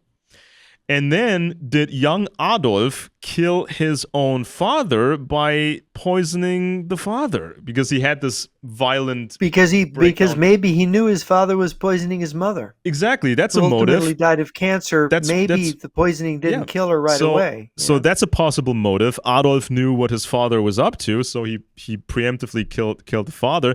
Next thing is Adolf hated his father, and we know that Hmm. hatred is one of the biggest motivations behind murder. And the third one is his father dying would liberate Adolf because Adolf wanted to be an artist, have a career as an artist, leave school and all that. The mother was supportive of that, but the father wasn't. The father said, "Over my dead body, you're not going to become an artist over my dead body." And ultimately, of course, he died. So, if we look at this from the mindset of law enforcement, criminology, and psychology, there's a lot that we can make out of this case. Now, of course, if the data is Well, insufficient, just to interject, what Lobachevsky would say about Hitler is here you have extreme emotionalism, egotism, and all the psychological evaluations of Hitler I've seen describe him as a hysteric, right? yeah, So those are the three markers that Lobachevsky sets down: emotionalism, egotism, and hysteria. And they're all in Hitler, oh yeah, right? and then um, if we have these blind spots, we have insufficient data, we cannot say exactly what happened, we can at least run scenarios. And this is what a professional intelligence agency would do. You come up with the most relevant scenarios and you try to assign a probability to each scenario, and you keep looking if you can afford that, if you can spend the time on the case. And then you end up with like maybe 3, 4, or 5 major scenarios, how this all went down. And then you have to be aware that you cannot really say it was that scenario or it was definitely the other scenario. You have to be aware of all of them. And so then decades later, or 100 years later, when people talk about this and they're very ideological and they turn this into a cult, or they've joined a political cult based on some kind of weird memory of Adolf Mm. Hitler, you also have to understand how this went down. Probably, I've looked at the data and I said that, well, in the later years, the still very young Adolf Hitler may have been a snitch, an informant in gay circles, and there's a whole bunch And of a research on that. homosexual, and Yeah, himself a homosexual. homosexual. Um, Yeah. The what was the book, the Hidden Hitler, yeah, whatever Lothar Machtan's the uh, yeah. Hitler's Yeah. Hitler's Yeah, secret, Machten's Lothar book. Machtan's study from I think Yeah, and 2008. of course I lost it when I moved, but the book is really interesting. But what I would want to say is that there is a,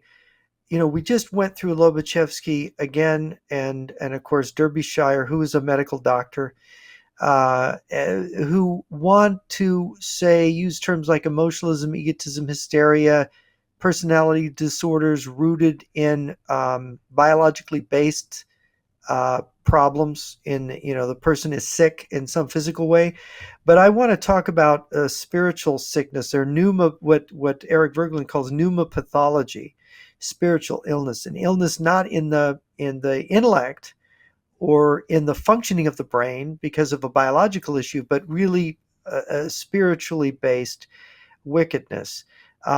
Because what you were describing in Hitler, all these things are choices. We want to say this materialism wants to do, I have to be evil because I was born that way. I have to be this because I was born that way. God made me that way. But that is saying you're a robot. You're not a human being. You don't have decision. You don't have um, validity as a person to make your own decisions. And I think that this is where the destruction of the personality comes from: is corrosive, cowardly, despairing decision for evil. See, when we give ourselves permission to do wrong, when we despair. It was Søren Kierkegaard who wrote The Sickness Unto Death, and he said the sin of despair. It is when you despair, you're saying, like in the story of Lot from the Old Testament, not Lot, sorry, the story of Job from the Old Testament. God has done you wrong, curse God and die. Uh, and the thing is that there's something about our lives that we are supposed to be able to be tough and to have faith and to accept the fact that all is for the best. That whatever happens to us, we just have to accept it and make the best out of it. And those people that don't, that they turn bitter, that they decide to get revenge on the world, you see. And so what do you find in faith, in Christianity, in traditional Catholic and Protestant faith, is this idea of forgiveness, of redemption, of suffering being, you give it to God and you pick up your cross, right? They have all these ways of describing suffering and saying, look, your soul is improved by your suffering. It is actually, it's tough, but it's good for you. Yeah, I mean, if you And of get course, lucky, if yeah. before I forget this point, I mean, if you get lucky, you're born at a specific time, you're born in a specific country. If you get lucky, you can have a whole life of building things, a loving family, friendships, and just doing things that are useful for other people, and you can get so happy by doing that. If you're with the right people and you do something for other people, you're lucky if you get that. And so maybe you're a bit less lucky. There's some bad things that are going to happen during your lifetime. Maybe once in your life you have to go to war, and it's super hardcore awful, and you may have to do some pretty harsh things. But then you can return home and your family is still there and you can just build and rebuild. So this is sort of this is how life is. So the main focus always needs to be on building and loving. And when you look at some of this ideological stuff, whether it's communist or national socialist or whatever, it's hyper focused on destruction. It's hyper focused on just wasting. On lies, on the Yeah, neuroticism of lying. The key and to a neurotic is they he lies hate to Christianity, himself. and they hate Yeah, Christianity because it stands yeah, in their way, because Christianity is like the other way around. It's like yeah. it's they have no use for it because they have other plans. They're focused on Well, destruction, and they're focused well, on. and here's something that Derbyshire says. And Derbyshire is, he's not. I don't think he's a Christian, but this is what he wrote in one of his books. He said, if we lose our religious exceptionalism, American conservatism will have had a key prop knocked out under it. Can this really happen? Can a nation as God-soaked as ours really turn religiously indifferent? It certainly can. I have myself watched it happen in my own lifetime to two Christian nations and one Catholic and two Christian nations, one Catholic, one Protestant. And he gives the example of Ireland.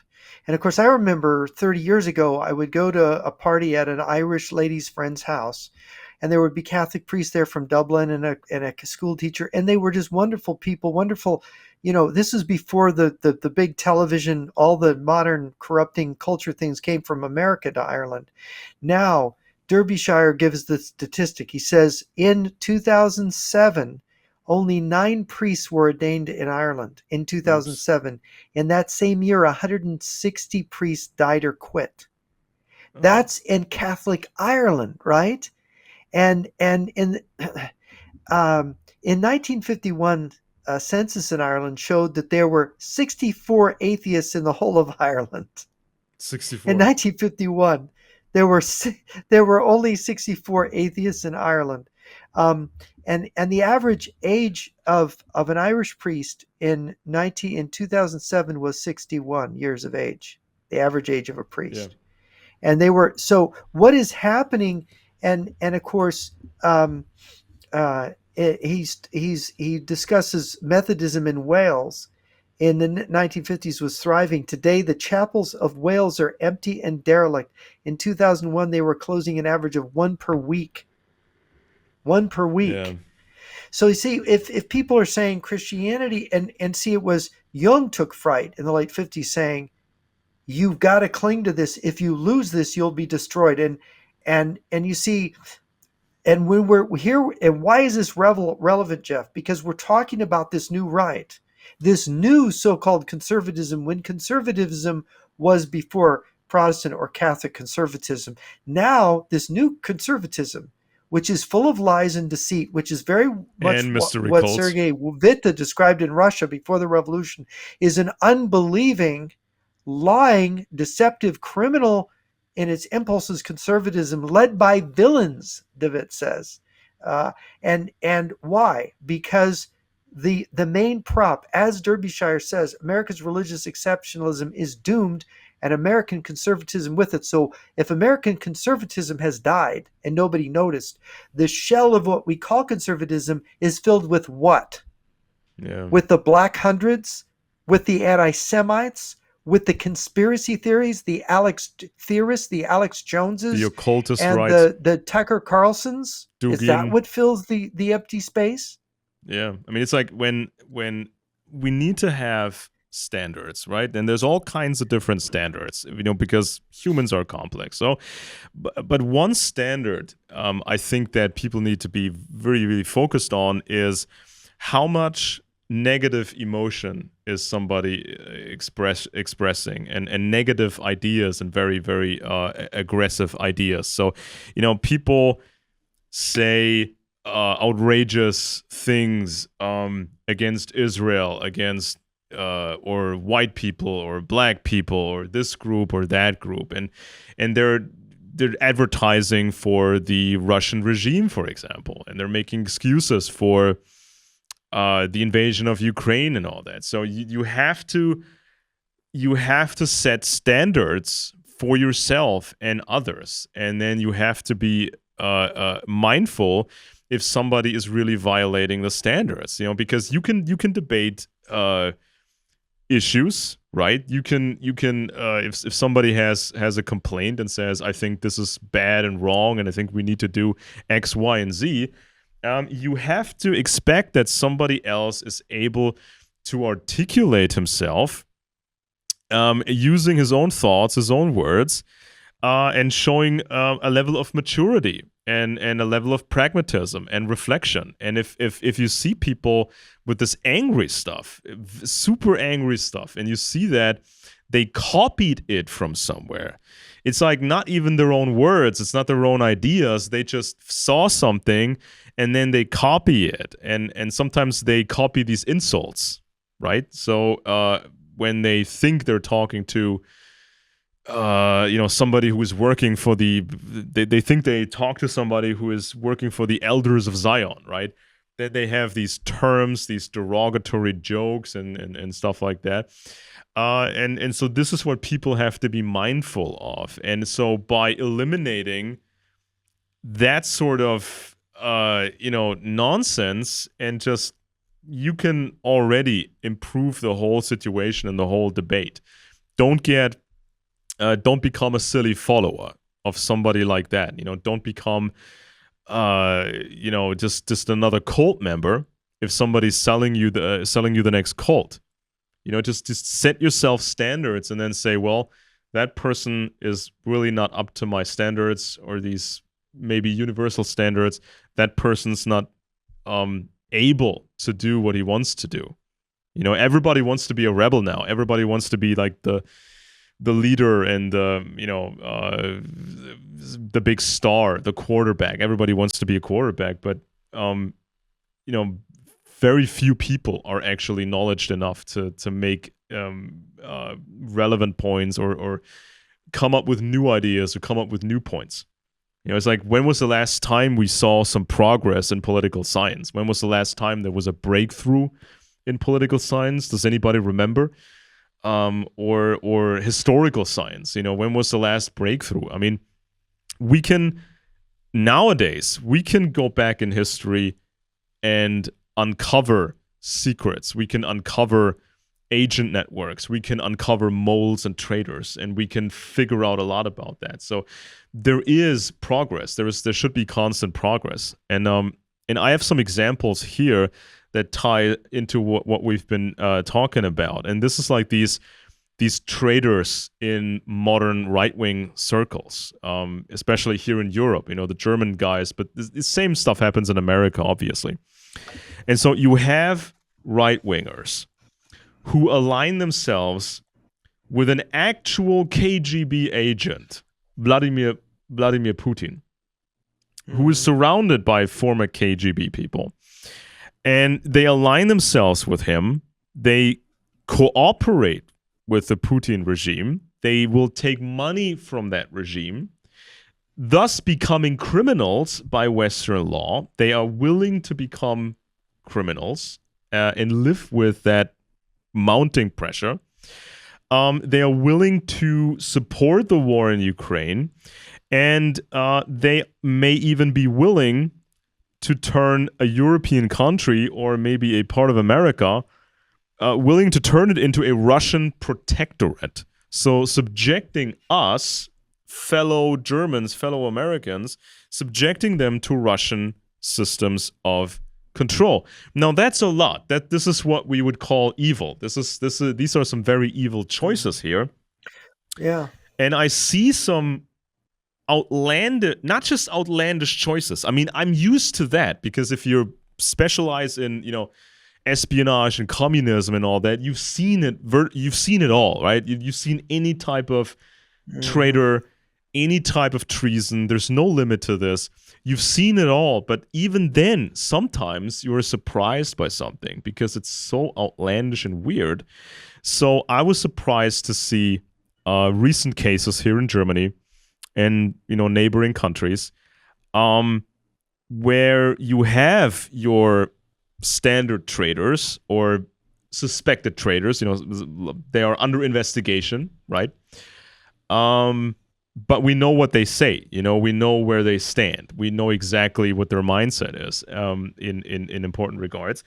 And so you have these standard guys. They will take Russian money and betray their own country to the Russians, but they're comically lax and incompetent when it comes to protecting their treason, their secrets. So we had some people that met right-wingers, politically successful people. They will meet with a foreign asset or a middleman. They will meet with them in a car in a neighboring country, in a major city, just few hours, maybe 2 hours with a car, 3-hour car ride. They will travel to that place to have an important meeting that could ruin their lives if it was found out. The meeting in the car is surveilled by Western intelligence. And then these suspected guys, they're actually putting cash money, significant sums of cash money, to their regular bank and put it on their regular bank account. Too much at once. And then they withdraw it because they think maybe that was a dumb idea. Then they withdraw the money and they put some money into their own companies, and which look like shell companies, and they put some of that money into companies that look like shell companies of their close relatives. What on earth are they thinking? I mean, Jeff, you're probably the leading expert you're probably the leading expert on this stuff. How ridiculous is that level of spycraft that we see from these cases recently? I mean, that is dumb. Well, see, that's this low level. This is what David said. They're primitive. They don't think before they do anything. They don't think before they act. They don't realize the consequences. Do they realize that in the world there are espionage services, that people are listening to them and watching them and trying to compromise them? That the people that are snuggling up to them, look, I'm a almost unknown, I have a circle of people. There's a few 100,000 people that have read me in the past, but I am not well known. They've tried to snuggle up to me. they've tried to send people to flatter me, to say, "Oh, we'll give you money, we'll give you free trips to Yeah. Russia, we'll Yeah. support you." They would have, if I was willing to cooperate with them, I could have had a career. And that goes back even further than when I'm trying to do what I'm doing now. When I was in graduate school and they tried to recruit me, and I had to tell the woman at lunch, she said they want a commitment. It's like, oh my gosh, you got to be kidding. They want a commitment. They want me. See, the thing is that they're there. Define, They're real. please define commitment in Right. clear Define language. commitment. It's join the cell, join the party, join the underground, join the revolution. And the thing is, it's a real thing. I mean, and I knew people that were in it, and I knew what they were doing. I knew what they were saying. I knew what they were planning. They talked about it. They wanted to elect a stealth communist president to the United States, and I think they've done it maybe 2 or 3 times already. And I think we got one in there now. That numbskull, senile numbskull that's being puppeted right now. When you look at their history, how they compromise them. So look at the Bidens. Look at the Biden laptop. Mm, Now everybody's admitting that the Biden laptop was real. That those, crazy. 60 whatever it was U.S. intelligence experts saying that it was a Russian plant, right? And that they got rid of it during the 2020 election, and that's a Russian plan, and they're trying to just help Trump to win re-election. Well, now we know that was all a lie. The Biden, so in other words, so he's doing these transactions. He's taking money from China, from the mayor of Moscow's wife, Hunter Biden is, and from what we're told, some of that money went to Biden Sr., the big guy, right? And so this hasn't been fully investigated because they've resisted investigation. They've resisted it. But we're talking about treason at the very highest levels of the U.S. government, and they won't touch it with a 10-foot pole. And this is the problem that you have, is that Americans. This is what the GRU defector Vladimir Rezin wrote under his pen name Viktor Suvorov. He said, "Americans are not serious people." Right? Well, I think you could say it about West Europeans, about Germans. They're not serious people. So since they're not serious people, they're playthings for intelligence services to use however they want to use them. I mean, Right? in the Cold War, I mean, we saw some serious spycraft by traitors. I mean, you saw Robert Hansen with the FBI. He never wanted. Hansen never wanted to meet with his Russian He contacts and didn't. He handlers. never met with them. No, he didn't. Exclusively using dead drops, putting the intelligence into these trash bags or plastic bags, putting them, I think it was under a bridge in the middle of nowhere. He goes there, puts the stuff in the bag, drives back home. Then at some point he goes back, and then there's money in the bag, right? And these Russians, they never even try to, put on lookouts to see who he was, because they thought he's too valuable. We don't want to mess this up. We don't want to screw this up. And This guy is a major counterintelligence official in the FBI. yeah, Right? and it's like, Major this was counterintelligence so official. evil. He's gold.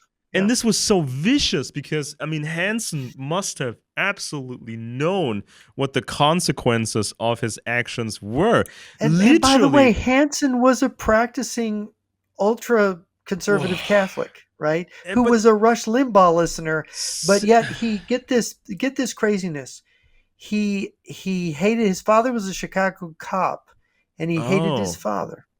See, that he okay. hated his father. There was this deep neuroticism there, and a deep identity disorder in Mr. Hansen.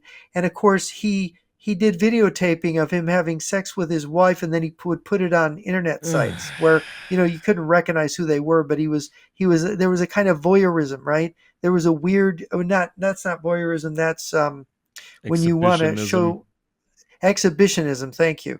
And so there's these psychological problems here. And there's been a couple of good miniseries. There's an interesting movie based on him, but I read 2 books about him, and there's clearly, this is a really curious case, but it goes to the abnormality, the problem of a neurotic society that produces neurotics, that produces maladjusted people with identity disorders, narcissism, borderline personality. You've got all kinds of personalities, and they end up in these sensitive jobs. And and the thing is that we should talk about the abnormal personality of Vladimir Putin and little rocket man who Putin went to see, and of the Vietnamese leaders, because Putin went to North Korea here. Oh yeah. And the little Vietnamese leader, you notice if you watch pictures of events, of parades and stuff, you'll see birds flying overhead. If you watch the North Korean pictures, you won't see any birds. There's no birds in any Hmm. photographs of Pyongyang or any movie picture. You can't see a bird in the picture. Watch. You know why? There aren't any birds because little rocket man, Kim Jong Un, has starved the North Korean people so badly that they've eaten all the birds. Oh boy. They Yeah. had to eat them. They ate the birds in North Korea. Birds don't live in North Korea because they get eaten as soon as they're found. They shoot them out of the sky, they catch them in nets, whatever they have to do, because the people there have been starved for decades. There's more than 1 million North Koreans have been starved to death Yeah. by that fat little monster Yeah. And whose grandfather was a if you creature of are Stalin. if you are today in North Korea, or if you were, in the past in Soviet Russia or any of the Soviet Republic, if you were just a baseline vicious communist, but you weren't so over the top, you weren't willing to go all the way. If you were a baseline communist, you were in danger. I mean, this is like so many people that were politically cleansed. They thought, but I'm a communist. I was running around with the old Bolsheviks. I was around when Lenin was nobody. I did all these things, and I was going along with all this hardcore stuff. But why am I the target now? Well, because you don't go all the way, because you're not that crazy enough. It's like I did this thing recently on my show. This was about a pretty good book on Willy Münzenberg, the red propagandist in the 1920s and 1930s. So this guy was running around Europe, and he was putting out these communist newspapers and all this agitation propaganda stuff, and he was always taking Russian money. He was hooked into this whole communist apparatus, and so he thought he was a proper Bolshevik. He was close to Lenin in his early days. He was an old school guy, and so he does his thing. And he's moving a lot of money, right? He thinks he's the hot stuff in the communist movement, but at some point he gets concerned with what Moscow was doing, because he thought, shouldn't we unite all these left groups in Europe? Shouldn't we unite them against fascism? Wouldn't that make sense? But Moscow was thinking, in a different way. They thought, no, we're gonna just trash the Social Democrats. We hate the Social Democrats. We hate this other group. We hate the Trotskyites. We hate all these other leftists. And so Mr. Münzenberg became increasingly worried that this was just going, sideways, and fascism would take everything over. And he had been a close friend of Lenin's, by the way. Oh yeah, and so he thought he was safe, right? He realized that some old schoolers got purged back home. They were called back home and never to be seen again. But he still thought he was safe, and then he was becoming increasingly agitated because of the success of fascism, and so by that point in time, Mr. Münzenberg thought, well, now we have to unite everybody against fascism. We have to talk to the bourgeoisie, and we have to talk to everybody and create this coalition. But Moscow wouldn't have it. Because you explained this very well in one of the previous episodes of this show. Russia's leadership, they wanted a big war. And so they've already told people in the communist movement before, the plan is Hitler gets into power. We want to see Hitler in power, because this is not going to last very long, and then we're going to have the communist revolution. So we don't want this unification of the Because left right now. Hitler's going to start a second imperialist war with the West, and Yeah, they're going to so exhaust themselves and bloody themselves, and they're going to prepare the way for revolutions in Western and exactly. So Central Europe. Stalin was lying to his people. Stalin was lying to his assets, and some of these assets became nervous because, like Münzenberg, because he thought, this is not a good plan. Let Hitler come to power and do all this. This is not going to work out for the communists. So this is when Münzenberg started to do things on his own.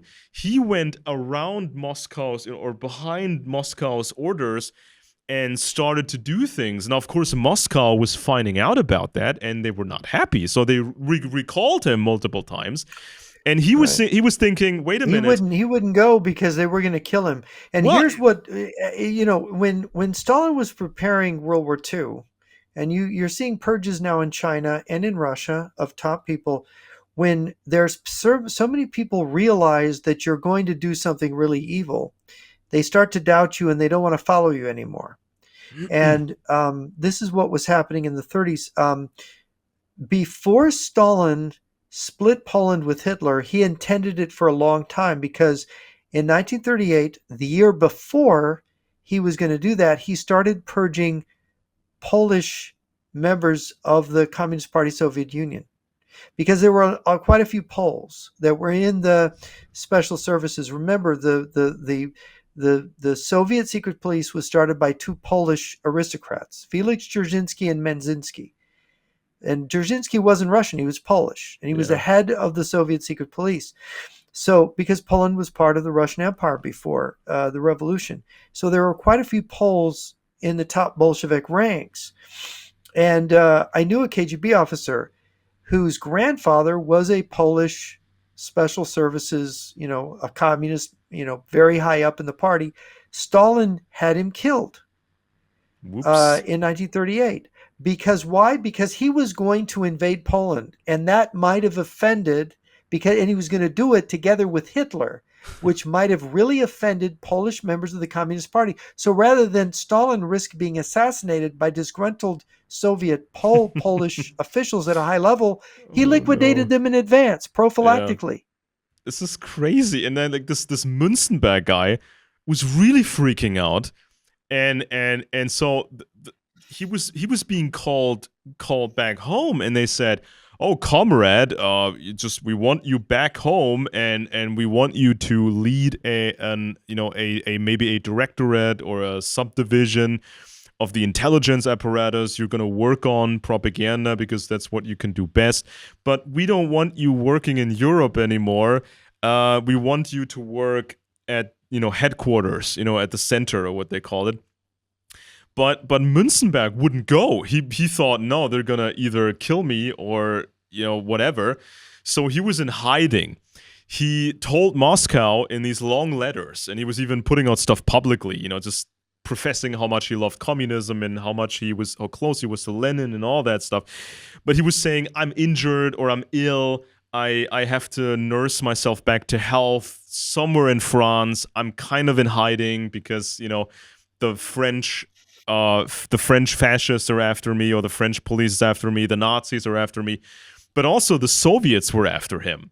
And finally, he wanted to evacuate and escape, but Soviet intelligence, they figured out where he was. Ultimately, his body was found, his rotten body was found. He was hanged by someone. Probably, somebody ruled it a suicide, but he was probably murdered.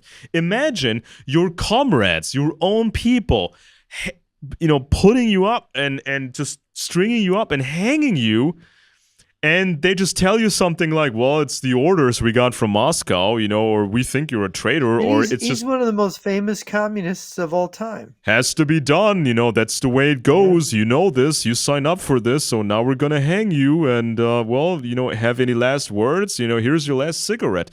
This is how they treat each other, and this is something I suspect we're going to see in some of these new right-wing circles, when they are being used for an operation, and they're no longer They no longer have the trust of Moscow because they fulfilled their purpose, and they're starting to get suspicious. They're starting to realize something's up. They're not being honest with us, and this is not going the way we wanted it to go. And by the time you voice these ideas to somebody else, Moscow will hear about it, and then you are targeted for elimination. This is how evil this is. Now, this And makes me wonder this whole thing about you see a lot of people on the left have turned against Russia. Some of them, I believe, like the Clintons, like our top people here, they all turned on a dime. They were ordered to do this. I think that there's a lot of people who are really supporting Russia, but they're pretending to be against Russia. This is at the higher levels. But I think the problem they have is a lot of people who are lower level leftists, not part of the organization, not part of the in crowd that knows the real. Because if you go to the far left, if you go to the communists in private, they're really supportive of Moscow because they're supportive of all the regimes that support all the communist regimes, and Moscow supports all the communist regimes. So you see this bifurcation, though, on the less educated left, the larger left. They really are against Russia. And this is a problem for Russia because how do they bring them back into the fold? And they're more and more they go to the using the right, the more and more they're committing themselves. They're hoping to use both scissors because they control the leaders on the left and the elite leftist organizations, and they're controlling this new right on the right. This is the scissor strategy I talk about. It's the dialectic. And of course, what I wrote about this in my column, in my site. I wrote this piece about the refugee movement in how Russia was behind the refugees in Europe in 2014, 2015. And I believe that Russia and China are behind the refugees pouring across America now, 8 or 9 million and during Biden's term in office. And the article that I wrote on my website, jrnyquist.blog, is called Russian Strategy and the European Refugee Crisis. I wrote it together with my co-author, Dr. Anka Maria Chernea. And there was a quote there that I want people to hear about how this double game works with the ideology. And it was from a former, he's like the former information minister of Romania, who gave us this quote. He had this brilliant way of putting it. This is what he said. These are his exact words. His name is Marius Boston. And he said to Anka Maria, got to interview him, and he told her, he said, there is something about the Russian strategy that's difficult to explain to our Western allies. It's the fact that Russia usually acts on both sides of a real or manufactured conflict. For instance, on the internet, we notice that Russian propaganda, disinformation, or trolling activity on forums and social networks typically carry messages meant to create amplified conflicts between different ethnic or religious groups, like Romanians versus Hungarians, Poles versus Ukrainians, Christians versus Jews, etc. And they encourage at the same time groups with opposed views, far-left anti-market tendencies versus libertarian ones, LGBT rights versus conservative Christian activism, and open border multiculturalism versus anti-immigration movements. Thus, Russia is able to provoke conflicts and crises and to influence the public agenda of the countries it targets for subversion. And he says, he says, this ambivalence may seem paradoxical to Western minds, but the Russian leaders still function according to the mentality shaped by Marxist dialectics, which says that progress results from the constant struggle between contrary elements, right? Yeah. And so the West is only now maybe beginning to have an inkling, but I don't think they fully understand. I don't think they really understand this. Well, if communication breaks down, if it becomes stupid and repetitive and wrong definitions and just based on emotions, and nobody really means what they say, nobody really wants to be pinned down on any statement that person has made, and everybody's trying to trigger everybody, right? They post something on social media. I hate that group. I hate this group. we will take away your rights and your rights. No, we will take your rights. If communication breaks down, what is then left as a mechanism to create some sort of order, good or bad order? You know, you're left with either violence or the threat of violence, or you're left with possibly nefarious secret operations. Because I tend to explain it like this. There's, in essence, there's three ways you can make your ideas somebody else's ideas, or you can make somebody else act the way you want them to act. There's three ways.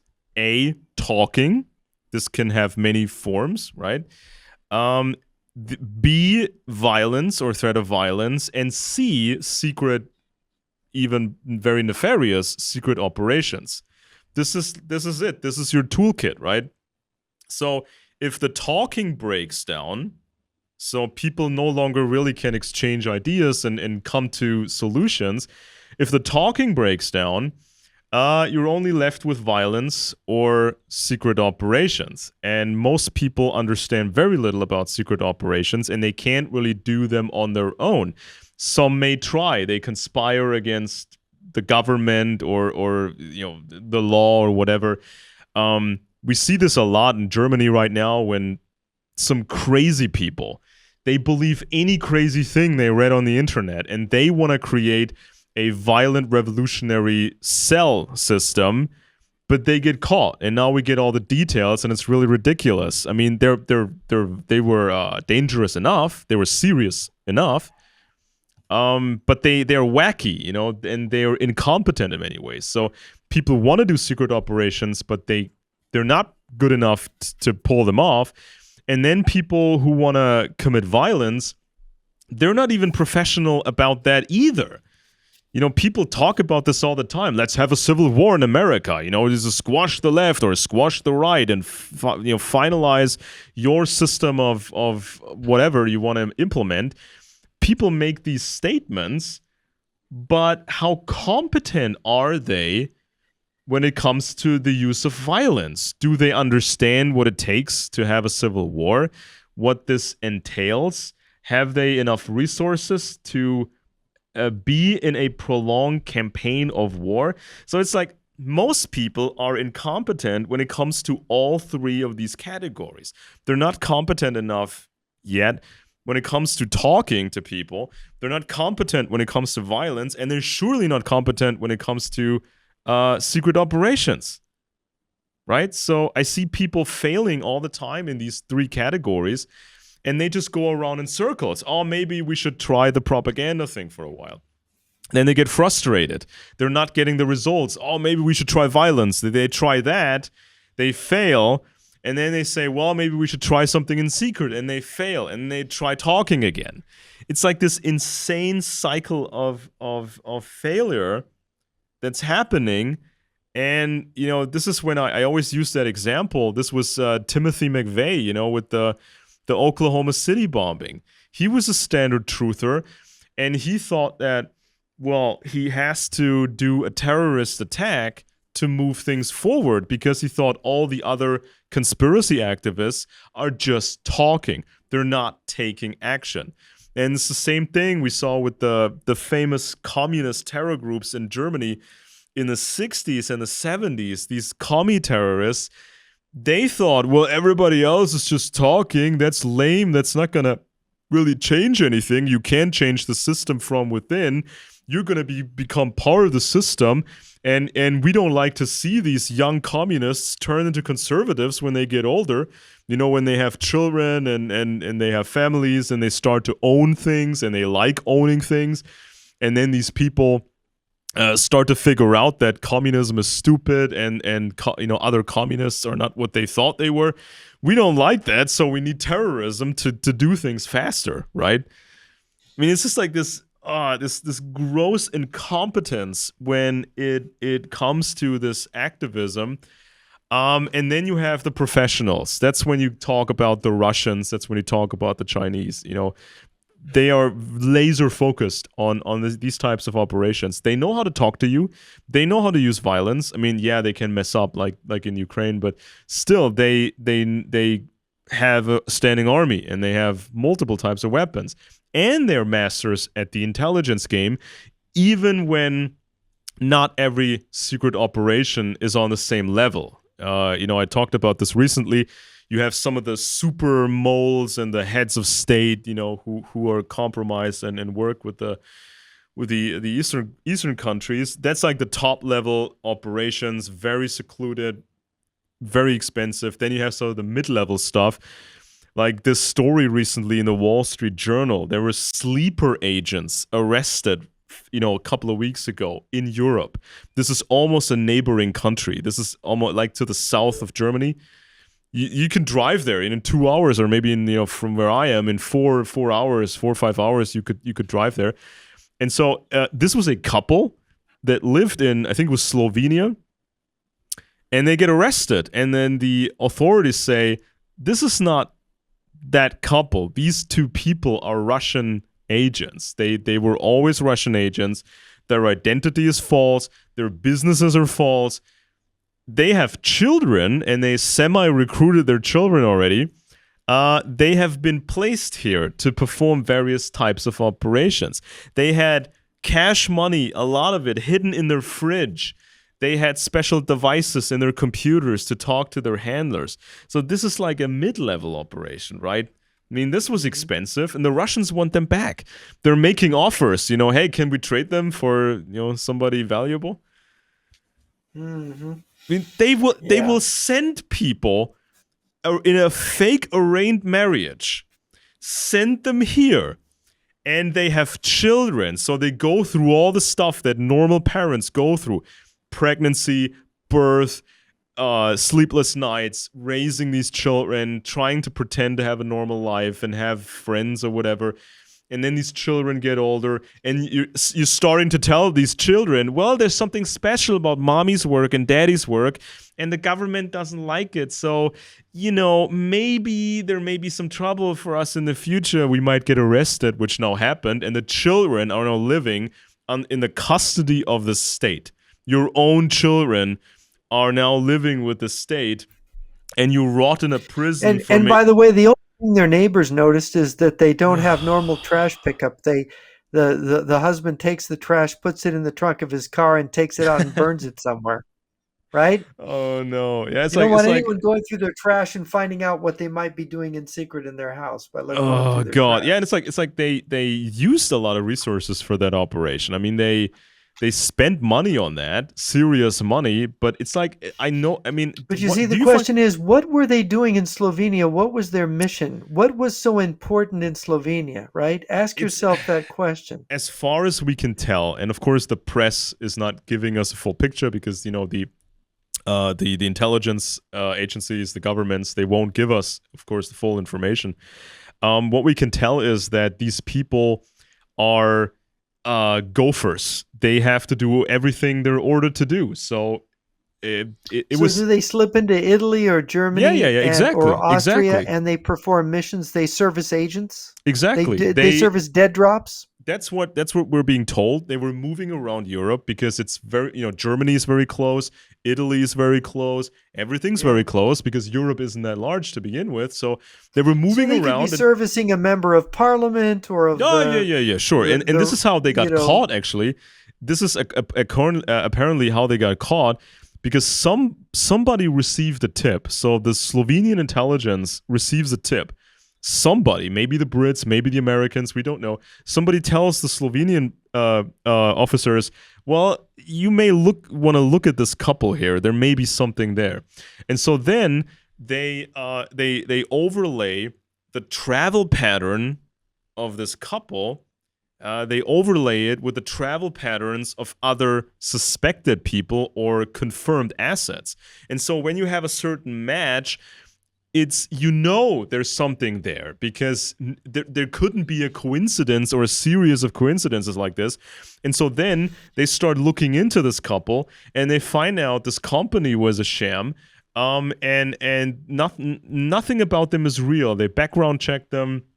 I think they were more thorough in the past because nothing checked out really. And so they got arrested. And then they find cash in the fridge. Why wouldn't they stash away cash somewhere else in a dead drop or a secret compartment somewhere outside?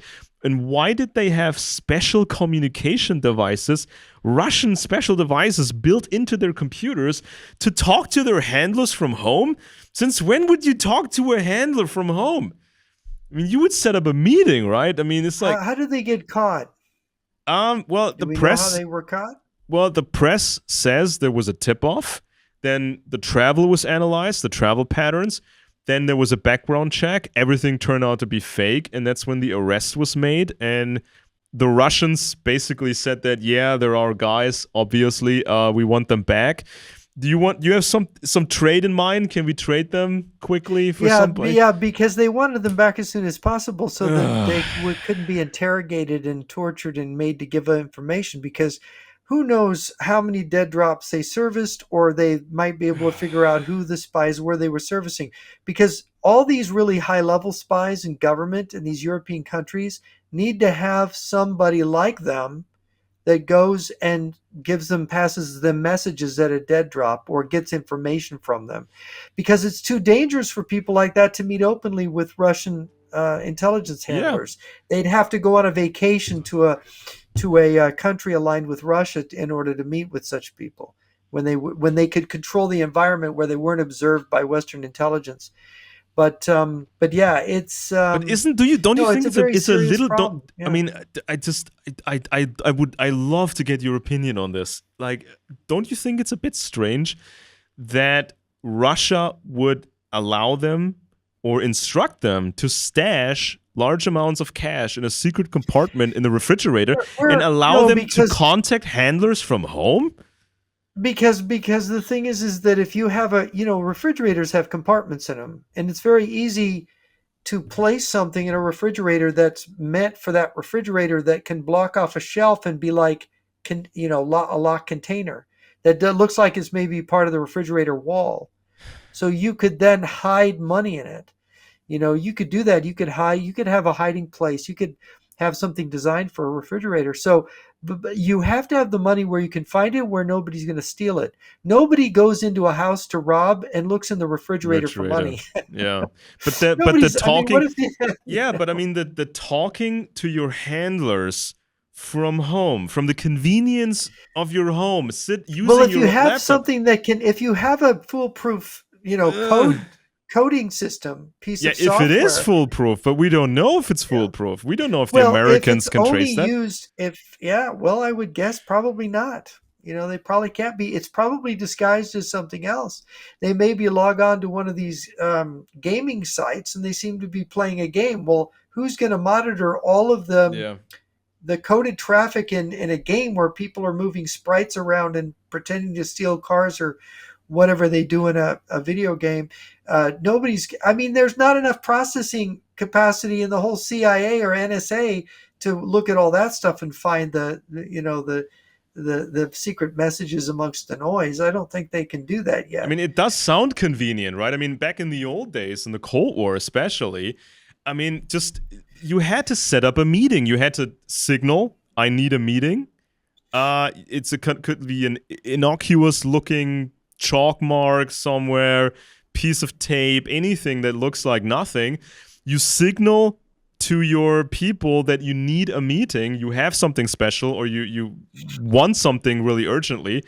And then there would be a meeting at a prearranged location, at a prearranged time, and then you talk to your handler, and you would travel to that location, going zigzagging all around the place so nobody could follow you. It took time, it took effort. And then, if there was a super emergency, you would have these emergency phone numbers, right? Where you call a Well, number and they say, well, it's pizza service, or yeah. what do you want? And Well, let me tell you about Edward Snowden. Some of the background. Remember, we had the what was it? It was was it 2010? 13? We had the What is it was, well, he defected in 2013, but before that we had 10, and this is connected to Snowden. There were the 10 Russian agents that were illegals that were caught and sent back to Russia. Do you remember that? which one? What exactly the? You remember Anna? What was her name? There was an attractive one. Chapman Chapman, Anna Chapman. and the sleepers, Exactly. the sleeper They were guys. sleeper agents, um, and uh, and it was shoot. She was kind of an attractive lady. It was an investigation by the FBI. They were arrested, 10 of them in June 27th, 2010 is when they were arrested. Now, and Anna Chapman was kind of, she had a pretty face, so they put her face on there. And what they did is they laundered them, as you'd mentioned on one of our previous podcasts, that they'd move them through the UK or Canada or Mm, Peru or whatever. They'd move them through these other countries so they could claim to be coming from countries other than Russia. And some of them had husbands, had, like Anna Chapman had married a guy in the UK, but then she sort of dumped him and disappeared just to get hmm his name, right? And so they launder their background. They it's like, well, like money laundering, it's people laundering. Yeah. But what was interesting was that we had a defector from their illegals program, and a lot of people. This is how we caught Oh. them. Actually, one of their bosses in Moscow defected. He was giving information. He didn't want to get caught, so he came over. And I and of course there's a book. Edward J. Epstein wrote a book on this, and he pointed out that uh, these these these illegals, they were servicing a spy at the NSA in Maryland at the same time that Mm. Snowden was working at the NSA headquarters in Maryland, Uh-oh. Yeah. right? And so, I mean, Edward J. Epstein raises the question: is were they servicing? Now that's very important, by the way. Okay, so he was a subcontractor at the NSA. He'd worked for the CIA before. He also did subcontracting for the CIA too. He was working for like Dell, and then he was working for another company, and he ended up in Hawaii. But he was working in that Maryland headquarters of the NSA at the same time that Anna Chapman and these other people were said by their defecting boss to be servicing a spy at the Right. NSA. So here's my theory about Snowden. It's actually Edward J. Epstein's suggestion. It's not my theory; it's his, really. But So like Snowden I'm got a thinking. warning. I think he may Yeah. be onto something here. So I adopt it as my theory too, because he persuaded me. I think that it's worth serious consideration that Edward Snowden was already spying for the Russians, that he was seriously leaking stuff to these at dead drops in Maryland to these 10, and they set it up, and maybe there were other spies they were servicing too, but this is what these illegals do. They service the dead drops, right? They are these intermediaries, Facilitate things. Yeah. facilitators. So what happened is that Snowden, he gets the opportunity. What they're doing is in Hawaii, they're taking the files of the Defense Intelligence Agency, the NSA, and the CIA, and they're redoing the data storage systems for them. So, in other words, they're taking everything they have in all three agencies, and they're Hmm. collating everything into different compartments. And these people like Snowden, these technicians, are figuring out how to do it, which means they are getting access. They technically have access to all the compartmented information, all the different compartments, because they're creating the resting place for them Hmm. on some data storage center somewhere. So he goes to Hawaii and he goes through, they know he went through more than 1 million intelligence files, and he stole, I don't know how many hundreds of thousands. He claimed it was, what was it, 50, 60, 70,000. He only claimed, but he combed through 1 million to get the juicy stuff. And then what did he do? He was sick, on sick Bolting. leave. Yeah. He goes to Hong Kong, Hmm. right? And we don't know who he met with. It's funny. He's at Hong Kong before he has his meeting with the Guardian journalists, where he gives them the Greenwald. files and says, America's spying on Germany. Yeah. America's spying on its allies. America's spying on its own citizens. It's all wrong. He was in Hong Kong meeting with other people.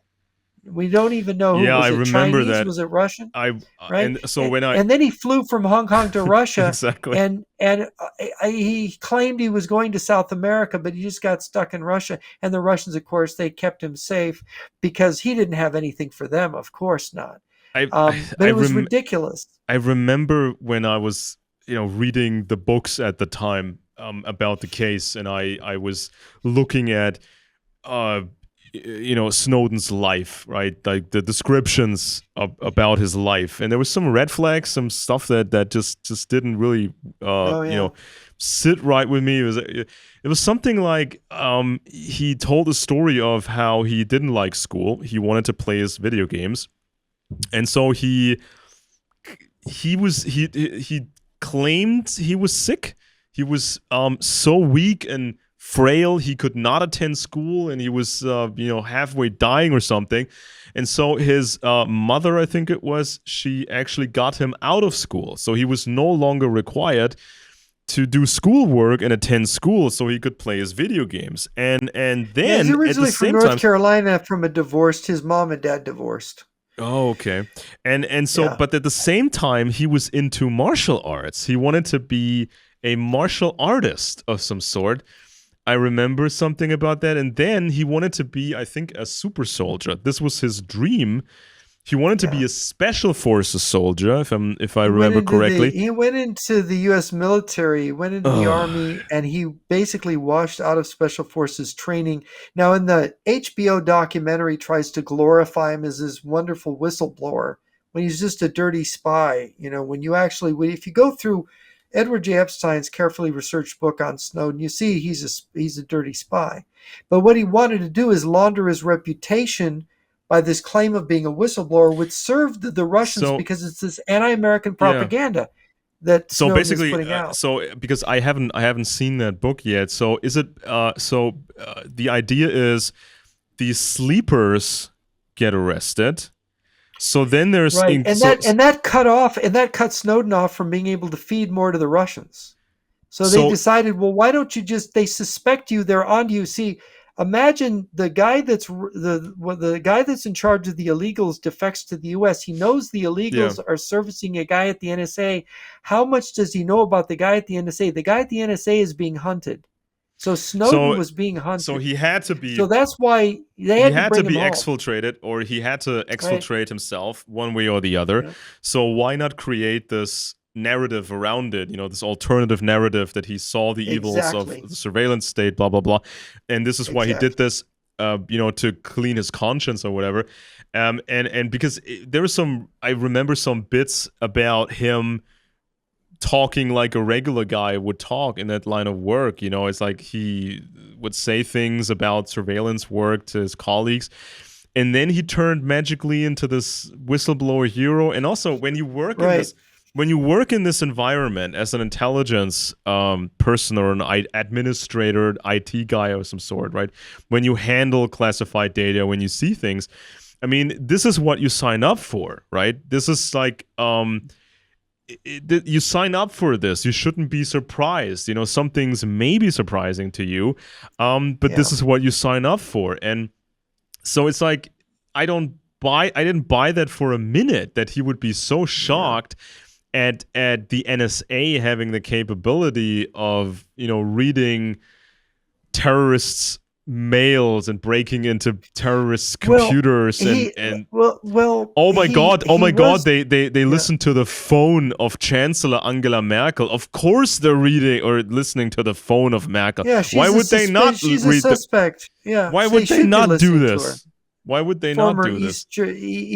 Former East German communist. Now she's the German chancellor. Yeah, they should be. They'd be remiss if they weren't listening to her. It's encouraging that they were listening I to mean, if her. you see But that, you would say, oh, "Okay, that's interesting," but you wouldn't be outraged, and you wouldn't do this whole well, and this rebel shows to routine. me the in the history of Snowden, and they show this in the HBO did a dramatization of Snowden's life, which totally whitewashed him, made him into a hero, which is ridiculous. But he did have these alter egos online where he would engage in topical discussions, and it seems like he had some kind of ideological animus against the West, against America. He was developing his own ideological notions, half-baked notions, kind of Like what? the The American dream, the libertarianism. American dream was a scam and all that. Well, it's there's a kind of anti-Americanism with the that goes with the libertarianism, that goes with Ah, that kind of right, where you've got the left libertarian. I'm trying to think of his name. Um, Assange that like stuff. No, well, yeah, Assange maybe. Assange's family was involved in a nasty cult, and they had communist, connections. But no, it's Snowden comes from North Carolina. He comes from a more conservative background. He kind of was drawn to because he was a gamer online. A lot of those people are drawn to the hacker world. Yeah. They're drawn to this world, this libertarian hacker world, where they envision themselves as little uh, truth-seeking heroes. Hmm. And there's that kind of fantasy, which, of course, the Russian ideology, the claim that everything the U.S. government does is sinister. Everything, the CIA is behind killing JFK, like Tucker Carlson likes to Hmm. say. Hmm. The letter brought to you by the letter E. I mean, it's very funny that these three letters can do everything evil in the world and get away with it. Nobody ever finds any evidence. And what they present as evidence, they're so darn dumb they don't know it isn't evidence. That it's just a kind of way to put data next to each other and then insinuate it. Insinuation is not evidence, by the way, which is the big trick that most of these conspiracy sites use. They use juxtaposition and insinuation as evidence, and it's not. It's just a dirty propaganda trick. So the thing is that it's very typical when you see or Murray Rothbard is the left libertarian. Okay, Right. The very guy who liked toxic Russia, stuff. he talked positive about Russia and all that. And Yeah. you've got Llewellyn Rockwell is the same kind of stuff. And Llewellyn Rockwell, if I'm right, I forgive me, Llewellyn, but I think he's pro Confederacy. He's got some kind of a thing where the South should have won the Civil War. But a lot of these people have these kind of views. This is just very much like um, the Rand Paul and Ron Paul. I met Hmm. Ron Paul once. I think I mentioned on the show I had coffee with him. I was the speaker at the lunch and he was the dinner speaker for the same group. And we met in between, and I realized he was just this left libertarian ideologue. That he was, libertarians are kind of on the right, but there's a left wing libertarianism that kind of hates the military industrial complex, which of course Hmm. doesn't really exist anymore, as another pundit pointed out, that they exaggerate the evils of America. I mean, look, all bureaucracy has very bad things in it, but you have to have a government. You have to have these things. And the thing you compare it to Russia or China or North Korea or Cuba or any of these, it's like America's a paradise. What are you talking about? Yeah, we should get on the bad things about our government, but this is a negativity. This is a negativity again of despair, and it's a destructive criticism, and it suddenly it's finding its way. It's becoming pro-Russian. It's becoming anti-Ukraine, anti-American. They're not just for getting America to cough up its sins, the American government to cough up its sins. They're literally tearing down the basis of our security and our defense, Yeah, I mean, and I they're saw I actually helping our enemies. this Yeah. was kind of the same style of reasoning that we saw from Julian Assange, with Yes. WikiLeaks. And we did a whole episode with Friends and Enemies on not just Assange, but also the earlier guys in the hacking movement in the 80s, the legendary German hackers who sold stuff to the KGB. And Mhm. I saw a lot of that stuff when these people would talk about, divulging secrets per se would lead to freedom. And this was, I think, even in a paper done by Assange himself. If you leak No, stuff, nothing, punks. leaking equals good. We just break away these bad things piece by piece, bit by bit. So the evil And how many government. and how many patriotic Americans and people fighting against the tyranny of those other regimes? How many of them died? How many people We died may because of find their leaks? we may find that out once Assange gets his butt, extradited to the United States. This almost happened when we did the show, but then there was another option, and now we just wait maybe 2-3 more weeks, and then this will be the final decision. I think after so many years, will we get to see him shipped to America and facing a trial for all these charges? And so this is something that I've seen over and over again, like this primitive idea of a mechanism.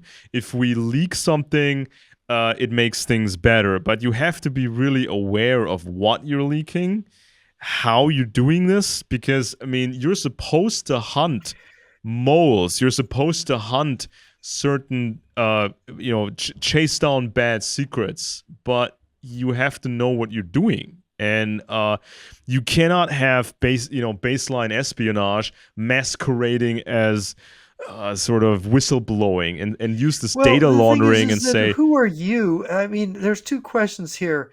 Who do you think you are? And what's the big idea? And this is a friend of mine says this. Who do you think you are? You have the right to release secret information that's protecting people, American assets and methods of security collection. You are who anointed you the Messiah that's going to come and decide what the truth is and what the false is and what is necessary for American or West European security. And what's the big idea? What is it what idea do you believe in that is and so has there holy that gives you the right to do this? because you know this case better, you know the case better than I do. Has there anything? Has there ever been anything published by Snowden that anybody would consider a professional statement of how to do things better, with surveillance? Or is there any profound thing that he ever said or wrote? Anything smart, anything new? Or is it just slogans like we saw from others? Because it's Well, easy to he say, wrote, I yeah. hate the NSA and what the NSA is doing, but Well, if you want to be taken seriously, you have to put out something detailed of your own and explain how to make it better, how to counter these threats, how to not, create more problems and make it well, easier for the the Russians. Guardian, like these, Glenn Greenwald was the guy that one of the guys that met with him in Hong Kong, and the Guardian journalists, they did put out pieces, and he had a kind of philosophy. But of course, it's this journalistic critique. It's this criticism, which is not balanced, which is not entirely fair. And of course, there is a possibility of abuse of the system. I mean, he is claiming that they didn't properly go through the proper legal procedures to get warrants to spy on certain people. Is that really true? We're going by his claims, files that he gave to them. Okay. Before he gave to them, were those files, since he had disappeared in Hong Kong for so many days, did he show these to the Russians in Hong Kong or the Chinese who were protecting it? And then they altered the files that he gave to the Guardian to make them look like the US was breaking laws? I mean, were those files legit or contaminated? Were they authentic? Or were they themselves Yeah. counterfeits? And also when What's the chain of custody of the stuff that he stole? And was this some of the stuff he stole altered? I don't know. And of course, the NSA is probably not in a position to even comment, given the nature of the real stuff that he took. So I don't know. And do intelligence agencies look? James Angleton got kicked out of the CIA because he was part of it. He had been just sort of, peripherally involved in an FBI mail opening scheme where the FBI was opening mail coming to Americans from the Soviet Union or being sent by Americans to the Soviet Union. Okay. So technically in the United States, it's illegal to open people's mail. And there was never an allowance given to the FBI to do that. The FBI just said, we really want to monitor the mail of people who were writing to the Soviet Union. And they had the method of, opening the envelopes and resealing them without anyone being able to tell. So they did this from, I think, the 1950s sometime until the program got revealed in the 1970s. So James Angleton, maybe one of the best counterintelligence leaders we've had, gets thrown out of the service because he's peripherally involved in using information from these letters. Now, how dangerous, I mean, okay, it was illegal what they did. They shouldn't have done it. But in the scale of crime, you're Yeah. defending the country against a country with nuclear weapons aimed at you. I think I can at least understand. I don't think that makes James Angleton evil. They shouldn't have done it. Of course, the FBI was the Justice Department, and they were doing it. It was Yeah. the U.S. Justice Department that had But ordered it. And so maybe, everybody after a while goes, well, this is legal, right? I yeah. mean, maybe they don't know. I don't know. I mean, there's so many gray areas when you get into intelligence. And Yeah. Angleton talked about this later. There's a real problem with this whole area of secrecy. And here's the problem is that the real issue is the heart of the people defending you. Are they really patriotic and intelligent? And are they really respectful of right and wrong? And is it just this legalistic thing as well? Technically, they should be in prison because they crossed this. It's like the FBI agents who they were stopping the Weather Underground was planting bombs. Yeah. And they knew the Weather Underground had planted a bomb in I think it was New York. Might have been Florida, but I think it was New York. And these FBI agents were desperate to stop the bombing. It could kill a dozen people and wound more, if they set it off in a crowded subway or something. So they went onto the premises. They broke into a house of one of these Weather Underground people to look for evidence of where they had put the bomb. And they found something and they stopped the bombing, right? They saved lives. You know what the Supreme Court said? Is that, okay, they didn't illegally enter the property and use evidence to convict anybody. That would be illegal to convict. Yeah. If you illegally search and seizure to find evidence that's the fruit of the poison tree. You can't use that. But they weren't convicting anyone. They were trying to save lives in a bombing. And so I'm thinking that, it's like they were actually, if my child or my wife or my husband or my, close relative was saved by that FBI agent, but they ruined these FBI guys. And we don't and have they put the FBI, yeah. we don't have a perfect model state anywhere in the world where there's total absolute freedom and nobody gets surveilled and everything just works out perfectly. There is no such model state out there, and such a perfect state has never existed. And also, we don't have a computer simulation that could, tell us what the perfect state would look like. We don't have a lab experiment. We don't have mathematical calculations like in other sciences. So we just have to try our best. And what some ideological people usually do, activists do, is they try to use their ideology pretending they know the perfect system or how to make the perfect system, but they really don't know how to make a perfect system, let alone that maybe they don't even know much of anything when it comes to surveillance and counterterrorism and these sort of things. And so when I present a detailed report on something, I will let my audience know what the challenges were in assembling the report, what my own limitations are. I will remind what my qualifications are. And sometimes I have to run different scenarios and say, could be either one of those. I will try to find holes in my own report and what the blind spots are. And I will then present some sort of a conclusion or multiple conclusions. I will make suggestions to people what to do with this information, and I also warn about potential false conclusions or false actions that people may do. This is how I do it.